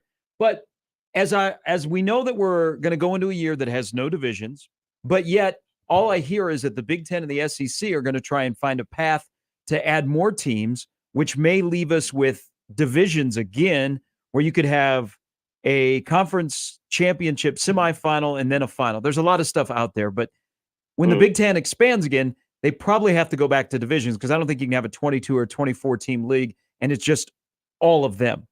But as we make the transition to no divisions, looking at the West, formerly known as the West Division, which programs do you think are going to struggle because they're not in a division?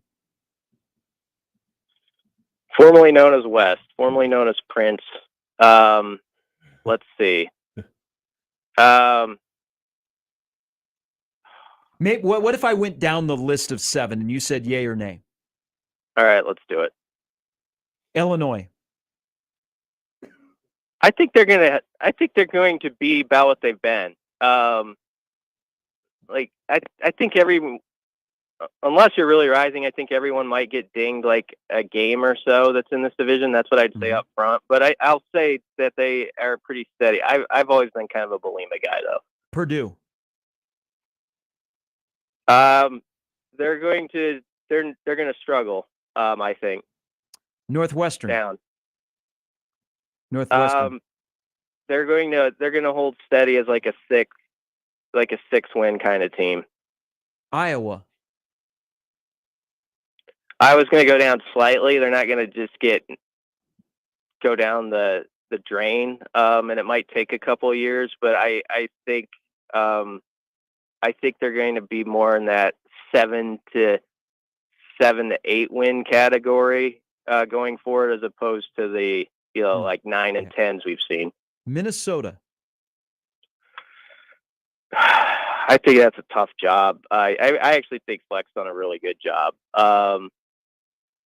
I think they're going to go down a little bit. I think they've always been on the razor's edge with Fleck too. And Nebraska, I've said this a billion times, has let them. They've been a particular program that Nebraska has let off the hook. If you look at the times they've played and certain results in some of those seasons, so I think they're going to drop some.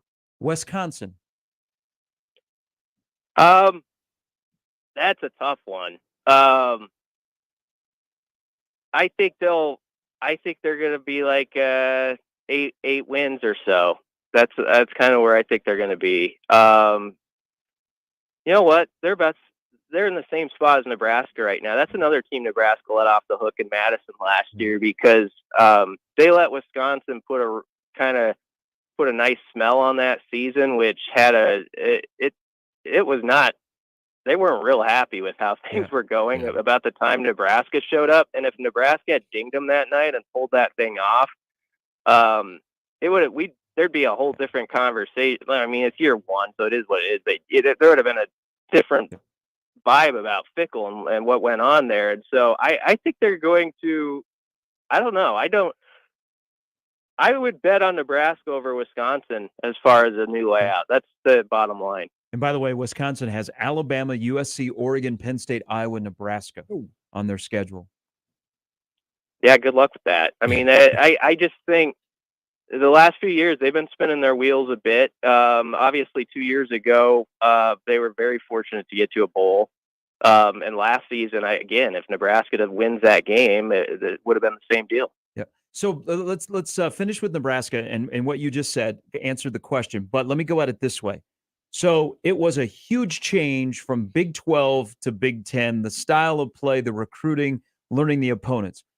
I think the Big Ten's identity of how they win football games is still going to be in place, like the Michigan-Ohio State combo to win games. Mm-hmm. It's not like Oregon and USC are going to completely change the league how you play the game. I think it's still going to be Big Ten-centric. But why do you believe in another transition, not as drastic as moving conferences, that Nebraska will be in a good shape starting this year and moving forward to keep their head above water? Because you set it on a tee for me. It is similar, somewhat still going to be the same style necessary. I think you still have to be rugged in the trenches. And I think something I've been most encouraged about with Rule's staff since they got here is how they're working at building up the O-line and the D-line, and like how they immediately jumped into being a top 10 run defense. Stuff like that. Just that style of ball, I think, is going to play. But also with that, Rule, I think, thought ahead a bit, and he took a little bit of a chance with the Tony White hire when everybody's asking how that scheme is going to fit. And what he saw is that it's a really bendable defense that can adjust to a lot of different, offensive attacks that it's going to see. And so when you're talking about a league that is so spread out and you can't just pigeonhole it as, okay, this is the exact style of offense you're going to see. I mean, every week could be a complete contrast from the other. And so if you do have the style of defense, which Nebraska does, where you can really play with how many down linemen you have very easily and all that stuff, I just think it's a very good fit, for what they want to, for what you have to have in this league. So I think it was definitely a smart move with Tony White, not just because he's a great coach, but because of the ideas he has and how those can work, I think, in a league like this. BC, I want to ask you about, we saw the episode come out yesterday with the Chasing 3. We saw the look in throughout the season. I know Matt Rule kind of hinted during the season that he didn't know if he would do that again. I couldn't help but notice everything that they're kind of shooting. A lot of it, you're seeing the new facility, you're seeing the new practice. All that entire new building, and it looks even better than what we saw in the fall. Do you think that he's probably going to keep doing this? Because I just think of it from a recruiting standpoint, and the fact that you're showcasing those facilities too on a lot of these episodes, and everybody wants the access, that it almost seems like this is something that Nebraska is going to continue to do. I think the fans would hope they keep doing it. I know everybody really enjoys it. I think even former players, I get this from them sometimes, who miss it. They love seeing that stuff. It brings them back a little bit, and I'm sure he hears from those guys. So yeah, I kind of think it's going to be a hard thing to give up. And also, I mean, it is a useful tool. Not just from the facilities, but I think what you hope shines through from Nebraska's end is the people, like the way the staff connects, and you get this idea across the prospects, which they don't think is a sales job, but just the reality that it's a family, and if you come here, you're going to be part of that. And I think that's probably the biggest mission in those videos, is to show that that's what it is, because that's what they believe it is. And that probably would play pretty well if you're like a kid on the fence and you're looking at it, and thinking I'd like to be a part of that, and what they got going. Everybody seems pretty happy. I mean, stuff like the other night too at the basketball game, And then, you have Will Compton tweeting out to his audience, the Jeremiah Charles dunk and stuff. And you can see that the PBA is full of the rafters. And I mean, it's just, people can roll their eyes again at that. But I think it's useful to kids. And right now, even though they're 5-7, and I know the ongoing joke is Nebraska's always the off-season champs, but they do feel like they have momentum within their program. They're presenting it as such. And if you make other, people believe that, and there's excitement about Dylan Ryla being here and all that stuff, it can all work together, and you actually do have momentum then. Yep. And you guys at the national desk at 24/7 say 9-3, book it. Yeah, they do, I guess. Take the over. Hey, BC, as always, I appreciate the conversation. Great stuff in there. Thank you. Thanks, guys. That's Brian Christopherson from Husker 24/7. Invest in 24/7. They have invested in Nebraska, man. 9-3. We'd take that. I would gladly take that. All right, 24 past the hour. We'll catch up here at the tail end of the show and some tweets and some emails and life being good as a Creighton basketball player. That's coming up next on 1620 The Zone. Gary Sharp, Nick Handley, and Jimmy Chavez. Mornings with Sharp and Handley. Weekdays 6 to 10 on 1620 The Zone and 1620thezone.com. Previously on Unsportsmanlike Conduct. And I thought the quote from Ted Carter when he was asked the controversies that have followed Ross Bjork, Carter said, "A calm sea never produced a good sailor." That made me laugh too. To which I would say, Thank you, it makes a big difference, though, when the guy you hired is the one throwing the bombs in the ocean to make rough seas. Unsportsmanlike Conduct with John Bishop and Josh Peterson. Weekdays 2 to 6 on 1620 The Zone. Your Omaha area forecast from a Godfather's Pizza Weather Center and KETV News Watch 7 on 1620 The Zone. Big changes on the way Tuesday as a cold front moves through. Expect temperatures up around 50 in the morning and then plummeting through the afternoon as north winds gust up around 40 miles per hour. Temperatures will be in the upper 20s and low 30s by 5 o'clock. Then a chance for light snow after 6, a trace to half-inch possible in the metro.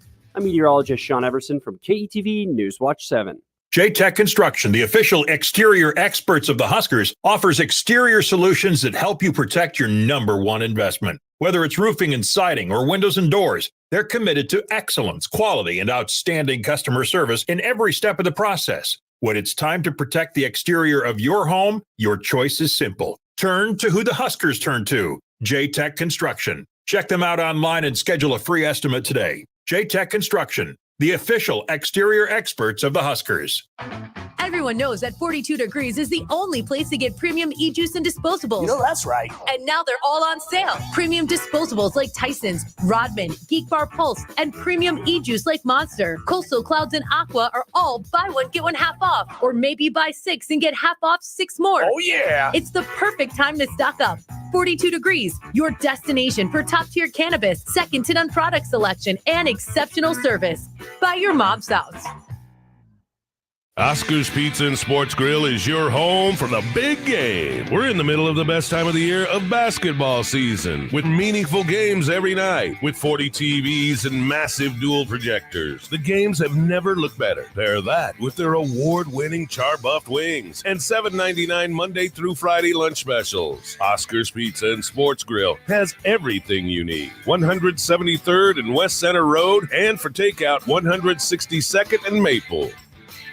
At Sid Dillon Chevrolet, we want you to have the best car buying experience possible. Shop Nebraska's #1 volume Chevy dealer group or at SidDillonChevy.com. Together, let's drive. You are what drives us, Sid Dillon. Dino here with Leach Camper Sales. You'll be pleasantly surprised to see how affordable an RV can be. We have travel trailers with payments as low as $150 a month for qualified buyers, and they're ready to drive off the lot. Check out our inventory at leachcamper.com and bring us your trades. And don't forget, coffee's always on.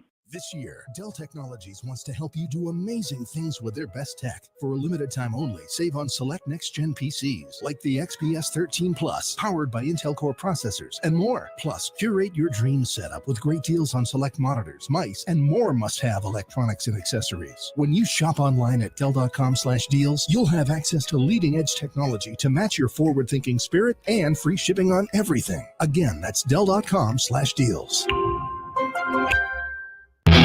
And we're back. Mornings with Sharp and Handley. Here's Gary, Nick, and Jimmy on 1620 The Zone. So the discussion about court storming yesterday, which just reiterates that we miss football.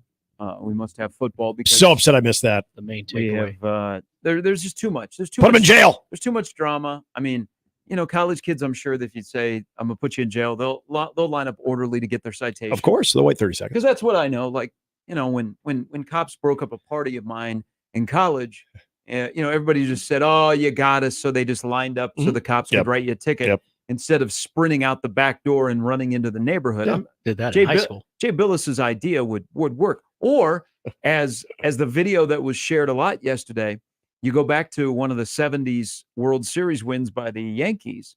When fans used to run on the field, you remember there was all the time. The 80s Lakers Celtics, the Celtics fans barreled onto the floor at the Garden, and like the Lakers were fighting fans getting off the floor, and then fans were fighting fans. But if you recall, there is a Yankee World Series where the fans in the Bronx come running on the field, and Reggie Jackson is trying to get off the field, and Reggie Jackson is mowing fans down right and left. Like, it's not the Reggie Jackson from Naked Gun. No. Because he doesn't have a... No, he tried to kill the queen. I must kill the queen. But he was mowing down fans like he was not going to be stopped. And he's a bad dude. I want Jay Billis to comment on that video about Reggie Jackson trying to get off the field as fans are running onto the field to celebrate the Yankees winning a World Series. Yep. Let's just throw them all in jail. Let's again, I don't know where you guys stood on this whole thing yesterday, but this whole idea that it's worse than it's ever been and we cannot control this anymore.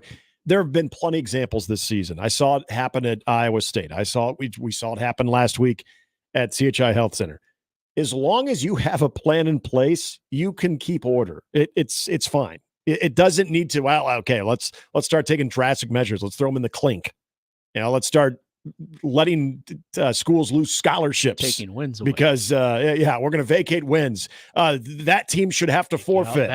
Come on, let's just put our trust into your game operations folks that they can come up with a plan and that you actually anticipate something like this happen. Exactly. Just put a sniper on top of the stadium and just start mowing people down. That'll show them. That'll stop them. Because all it takes is one, Gary, and then that one will serve as an example. No one else will do it. But DJ, cue up that YMCA. It was just too much. You know what? We can sit here and come up with a solution in about a minute.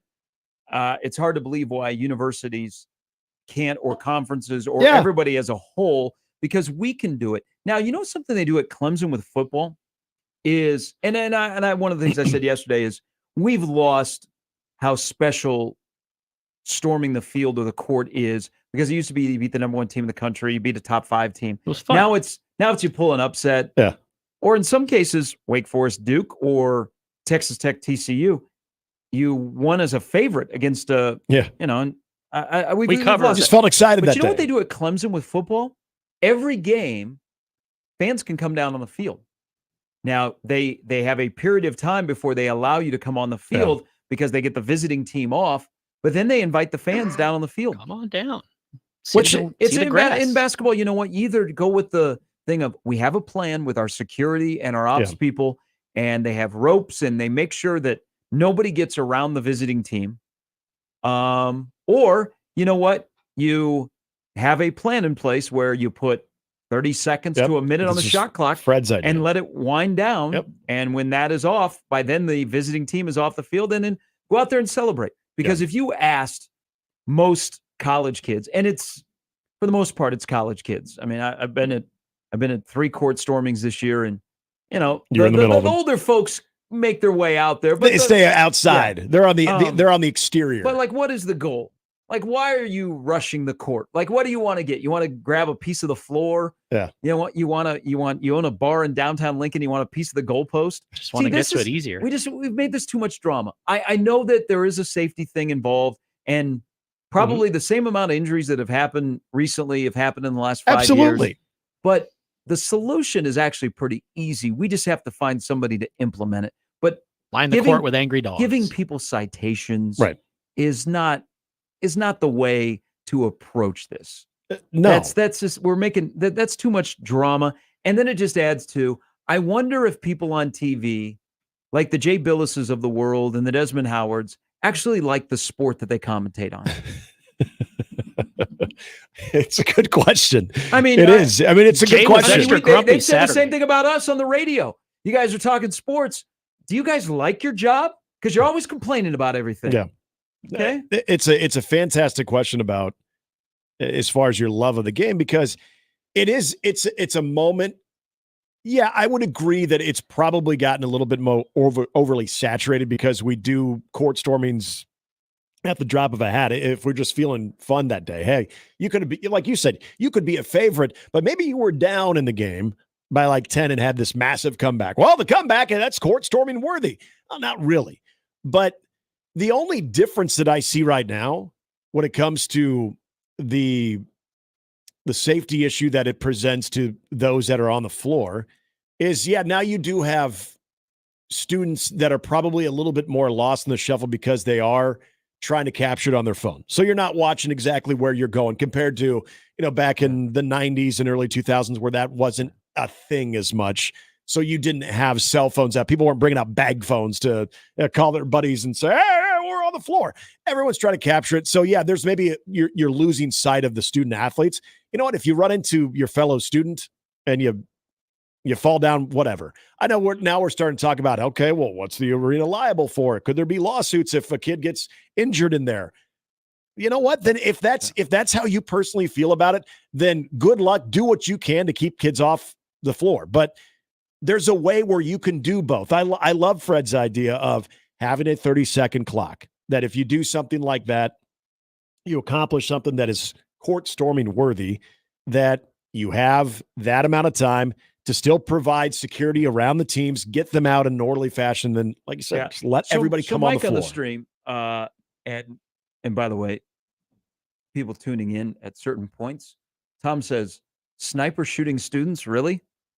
I was being sarcastic. There was their ideas doesn't mean they're good. That's not how they do it. Discussing that's not how they do it at the College World Series. Like, the person that runs on the field of the College World Series doesn't get sniped by the OPD. No. Yeah, they usually send the security guards out there and they take care of them. They usually have good form tackling. Mike brings up a point. He goes, ask Hank Aaron if people on the field is no turns. Remember Chris Chambliss? He went crazy on a fan. Or the Kansas City Royals against the White Sox. Yep. When Iggy Pop and his son came on the field and attacked Tom Gamboa. And that was on the heels of Monica Seles, who the fan came out of the stands and had a weapon. Right. Ryan will be back with the totals right after this. I think there's you got to have good security. You got to be very cognizant of what's going on. What's the plan? Yeah, there's also, you kind of brought up a point of the timing of a comeback. And if you are beating a team by 19 and it's the number one team in the country and you know that your students are going to go celebrate, you have a plan in place and you can prepare for it. Instead of, now, what would have been like if there was a last-second shot for Creighton to beat UConn a week ago today? I mean, you don't really have, you kind of have a plan, but you don't have a plan because it happens. Yeah. Buzzer sounds, students are on the floor. But we can find a solution. We've done a good job of finding solution in a lot of facilities. It's just, we add too much drama and lining up kids to give them citations. Really? No. Really? And the whole plan thing, I agree. Like in the moment, certain things will happen where all of a sudden, in the blink of an eye, all of a sudden you've got either an upset or this tremendous comeback, that this is dramatic win and everybody feels the need that they want to celebrate on the court. But no matter what, shouldn't that be part of if there's any change, that there should always be safety protocol? If it's a conference game, that you should have some type of protocol in place to where you've got the players that are sectioned off along the scorer's table, and you essentially have sort of a party zone that is absolutely secured, and nobody is going to be able to cross that line. Because you know what? If they do end up crossing that line, okay, go ahead, cite them. Go ahead, throw them in jail if they cross that line, if they try to breach security. But I don't understand why, this game was brewing, like second half, they were up by 15. We knew this was coming, so we were able to, execute that plan. I would think at least that morning or days in advance, when you've got a top-ranked team coming to your court, that you're prepared for that. Yeah, I wonder what ESPN's going to do as we get closer to championship week. Because if you watch promos of ESPN, there's a lot of court storming. Yep. One of their favorite team, Duke, a kid got hurt. So are they going to take the court storming videos out of their championship week promos? They are an anti-court storming company now, and they will not put it in any of their promos. Now, I will say it does get scary. Remember, I don't think he's joined us since you guys have been with me, but Randy Peterson, who writes for the Des Moines Register, covers Iowa State. Iowa State beat KU. Oh, yes. And he broke his leg from fans coming onto the floor at Hilton Coliseum. And again, this has happened in the past. It's unfortunate. And sometimes, there are people that are just doing their job that get caught in the crosshairs. But this whole idea that it's worse than it's ever been, other than having the cell phones and kind of not knowing where the hell you're going at times, I don't see how it's so much worse now. All right, Dan, in a conversation earlier about the surge pricing at Wendy's. Yeah. People are a little mixed on the square patty. I like the square patty. I like Wendy's. I'm a square patty Wendy's fan. used in today got you 18 and 10 a game. All I know is that you may choose Wendy's and Burger King over McDonald's. Yeah. McDonald's restaurants at least look like they're well kept. Yeah. Okay, they clean the bathrooms. They pick up stuff on the tables. Like the outside looks okay. We got some rough looking Burger Kings and Wendy's in this town. You mentioned when you mentioned that, and I can't remember wrong. which one you were talking about. All of them. I immediately thought of the one that's kind of near my hood, and it's the same. Like it needs some side work. So Dan had some clarification here. So I've gotten a Diet Coke probably once a week for the last 3 weeks, and they'll have different prices, which is odd because they're kind of like on the dollar menu. It used to be $1. Yeah. So, I paid like $1.39, $1. This is a large Diet Coke, $1.39, $1.44, and then like $1.36. Okay, at 3 different places, 3 different areas of town. Dan says the difference in a McDonald's, if it's a corporate store or a franchise store. Oh yeah, that makes sense. The corporate store should be better. Yeah, the family ones are a little bit more. And here in town, the Darmody family. Yeah, the Darmody family, which owns a majority of the McDonald's. Mm-hmm. There's this whole discussion about food today. About I'm taking the thigh over the breast. Mm-hmm. Yeah, dark over white. Yeah. By the way, on cue, Jim. I like Jim. Jim's become a favorite of mine. Jim likes to interact on Twitter. He just sent me an email here, and I just screwed it up. Almost deleted it. I got so excited about retrieve your trash. You got me wanting a Diet Coke from McDonald's though. High endorsements. Okay, so earlier I stopped at a chicken place yesterday. I didn't get any breasts, which I was a little disappointed about, but I got thighs, and they were dark, and I was like, this isn't me. And I was like, this is me. Jim says, I was a chicken breast guy myself. There's a local food truck called Burning Bridges.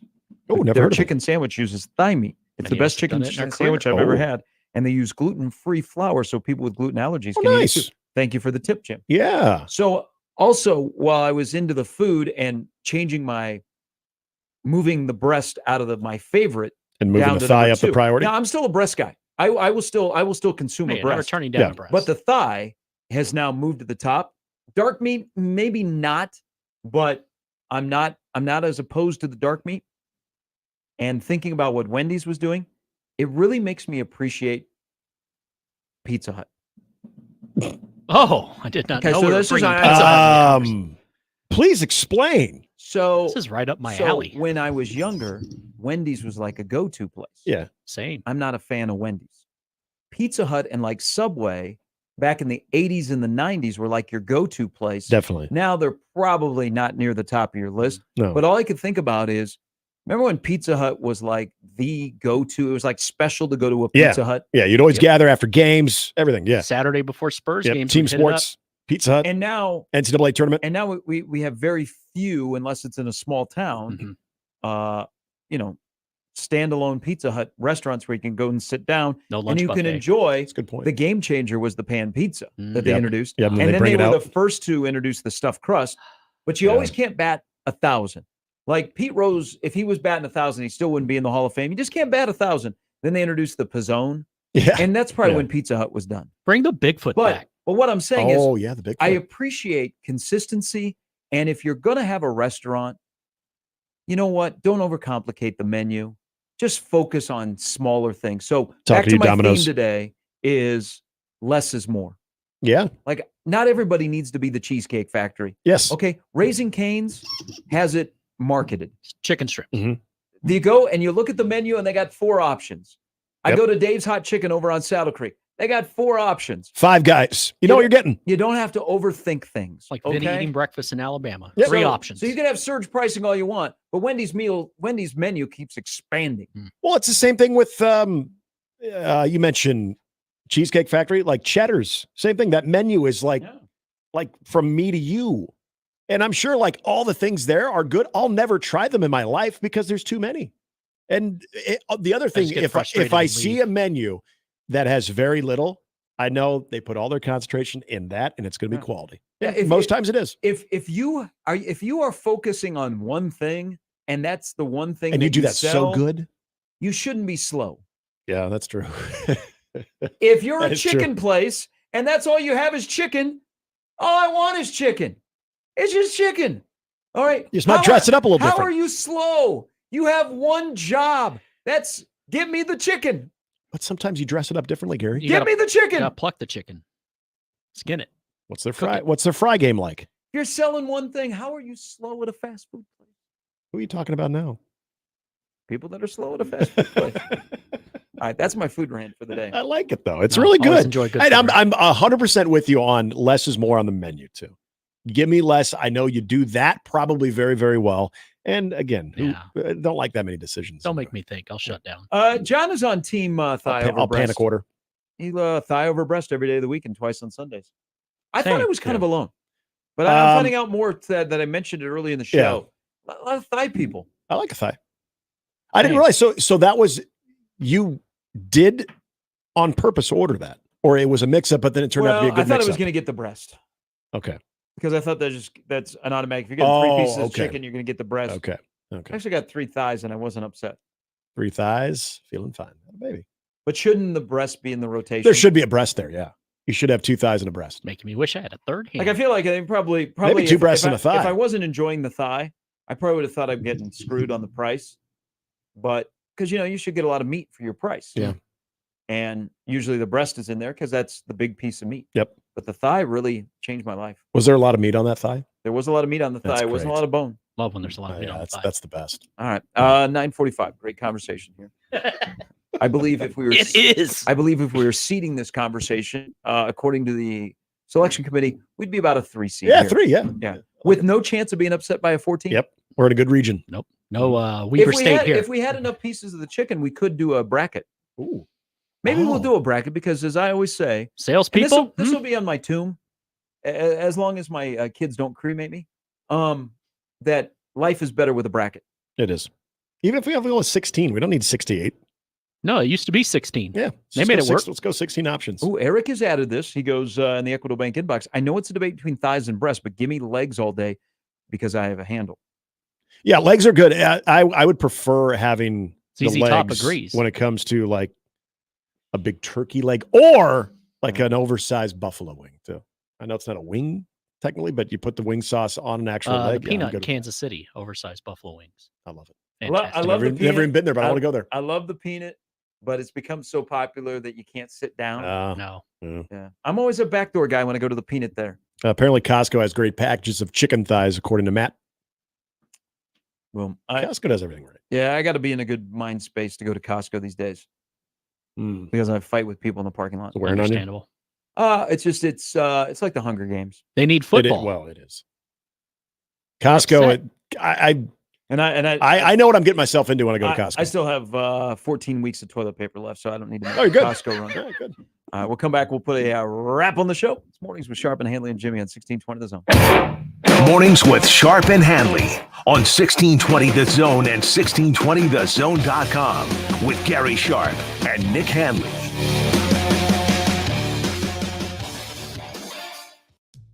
The best way to catch all the action is on 1620 The Zone. And no line for the bathroom. Betting on your favorite sporting events just got a whole lot easier. Warhorse Sportsbook is now open in Omaha. Save yourself the drive across the river and put your money where your mouth is at Horseman's Park, 6303 Q Street. Use the Warhorse app to check odds and build your bets before placing your wagers in person, including live in-game betting. No bets, no glory. Wagers may only be placed on Nebraska-based teams when played outside the state of Nebraska. Must be 21 or older to gamble. Gambling problem? Call 1-833-BET-OVER. If you're hiring, it can feel like you're trying to find a needle in a haystack. You can hope the right person comes along, or you can just use ZipRecruiter. And now you can try it for free at ZipRecruiter.com/radio. In fact, ZipRecruiter has helped a lot of business owners find their needle in a haystack, like Marco, president of operations at Telly Tires and Auto Centers. Because Telly Tires has grown a lot in the last few years, Marco needed to hire everyone from a receptionist to a store manager to a head mechanic. ZipRecruiter helps me find all the right people, even the most difficult jobs to fill. ZipRecruiter helps me keep my business running. Take it from Marco and millions of other businesses who've used ZipRecruiter. ZipRecruiter can help you find the needle in the haystack. See why 4 out of 5 employers who post a job on ZipRecruiter get a quality candidate within the first day. And right now, you can try ZipRecruiter for free. That's right, free at ZipRecruiter.com/radio. That's ZipRecruiter.com/RADIO. ZipRecruiter.com/radio. ZipRecruiter, the smartest way to hire. Hey there, Greg Wagner joining you from the Nebraska Game and Parks Commission. Time now for another Nebraska Outdoor Update. Well, it's time. Time to get all your new permits and stamps for hunting, fishing, fur harvesting, and state parks. Time to check your motorboat registration for renewal. Time to make those cabin and camping reservations in the state parks if you haven't done that already. And time to go over all of your outdoor gear for spring and summer. There you go. Have a good one in the great outdoors. I'm Greg Wagner. So, Isabella, you're in high school earning college credits? Tuition-free college credits. Tuition-free? Your mom's gotta... Love that. Hey, Maya, hold up. You'll graduate from high school. But my college gen ed's knocked out. Tuition-free. That's gotta save you and your parents thousands in college tuition. How about you, Ian? I'll be debt-free thanks to MCC. Earn college credits while still in high school. Tuition-free. Get started at mccneb.edu/tuition-free. Classes start March 7th.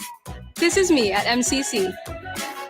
Gaelic Storm and the High Kings are joining forces for the Mighty Tour.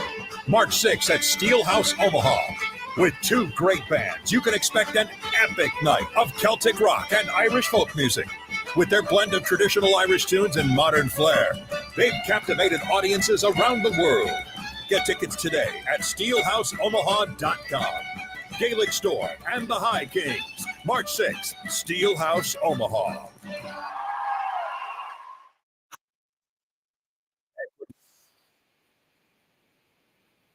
Digital age dawned, many said computers would be able to handle many of the interactions that used to take a person. Boy, were they wrong. How many times have you called your bank and gotten a recording to press 1 or 2? Not at Equitable. Not only does Equitable answer your call in the first ring, it's answered by a human being. That's because Equitable Bank values its customers. Equitable Bank, we take banking personally. Member FDIC. And we're back. Mornings with Sharp and Handley. Here's Gary, Nick, and Jimmy on 1620 The Zone.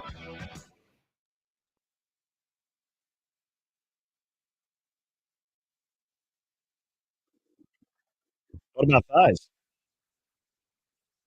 Not what they sing about. There's easy top. Old chicken.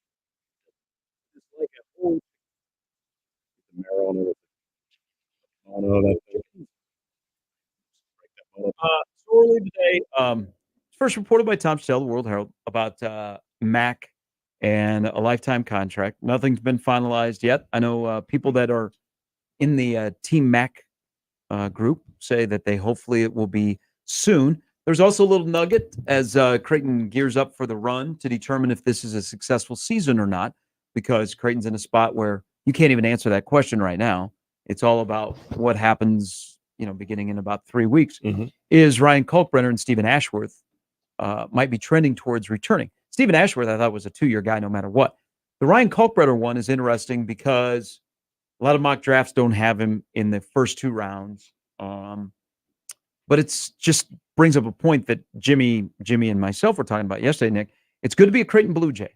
Get a car, you get some cash, You play in a great facility. You play in a great program. Everybody knows your name. Warm weather You're- city. You're dominant in the Big East. You're also getting married. You know, him and Rachel get married end of August in West Branch, Iowa. So You got I a got a wife? lot of things going on. Yeah. Life's pretty good to be a Creighton basketball player if there's no guarantee of something you would like to do, and that is play professional basketball. So would I be surprised if Kalkbrenner returned? Probably at this point, no. I wonder how they'll handle senior day. Oh, Like it's So like you know that Baylor is gonna but I wonder if like Trey Alexander will go through senior day. right. He's not a senior, but If this is it, you know this I is have it. a better then- chance of getting minutes next year than Trey. Yeah. At Creighton. NIL's good. Hey, Trey Alexander gonna be able to try and put up 31 at the Garden next year, Yep. but he won't be wearing a jersey that belongs to a college team. Well, and I wonder if those conversations have already taken place. You know, it's kind of like when Ty Robinson was going into his last game with Iowa, and he mentioned during the press conference before that he'd already made that decision. He decided to make that public. If you've already mentioned it to the coaching staff, if you're Ryan Kalkbrenner, that you're coming back, would that keep you out of like the senior day festivities? If he doesn't speak, are you like, you don't even need an announcement. He's back. Stephen Ashworth, all of them. We just have one, like one key component in Baylor, Baylor Shireman. But back to your point about just I can't wait for the COVID extra year to be over. I know. It's so confusing. I How much eligibility do you have? I love the game, but man, we don't need to have 24 and 25-year-old guys playing. Well, and I'm Go thinking get a job. Go rent a car. Well, that's what I'm thinking of the Kalkbrenner scenario too. You're telling him to get a job. No, you're getting married. And Or hiring him, usually sure. when you're coming out of college, it's, things are a little lean. But this is another part of where NIL helps in continuity. It helps teams stay together because you have that money, the money that you would, unless you're going to go to a huge bag at the next level, whatever sport you're playing, if you got to go out and get that job, the alternative is you have one more year to where you can earn some money, you can do some things with that money and play that sport. It's a pretty good option to have. Yeah, I would have stayed an extra year. That's a damn good option to have. I stayed an extra 3. Did you see the financial benefit of it? I didn't even need a COVID year.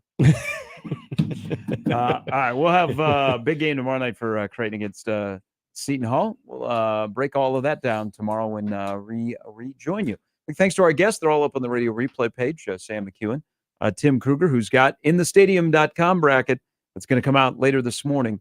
Nebraska's a 9 seed. Creighton is a 4 seed. You can see that at stadium.com or on Tim's Twitter page at TK Brackets. Also to Brian Christopherson.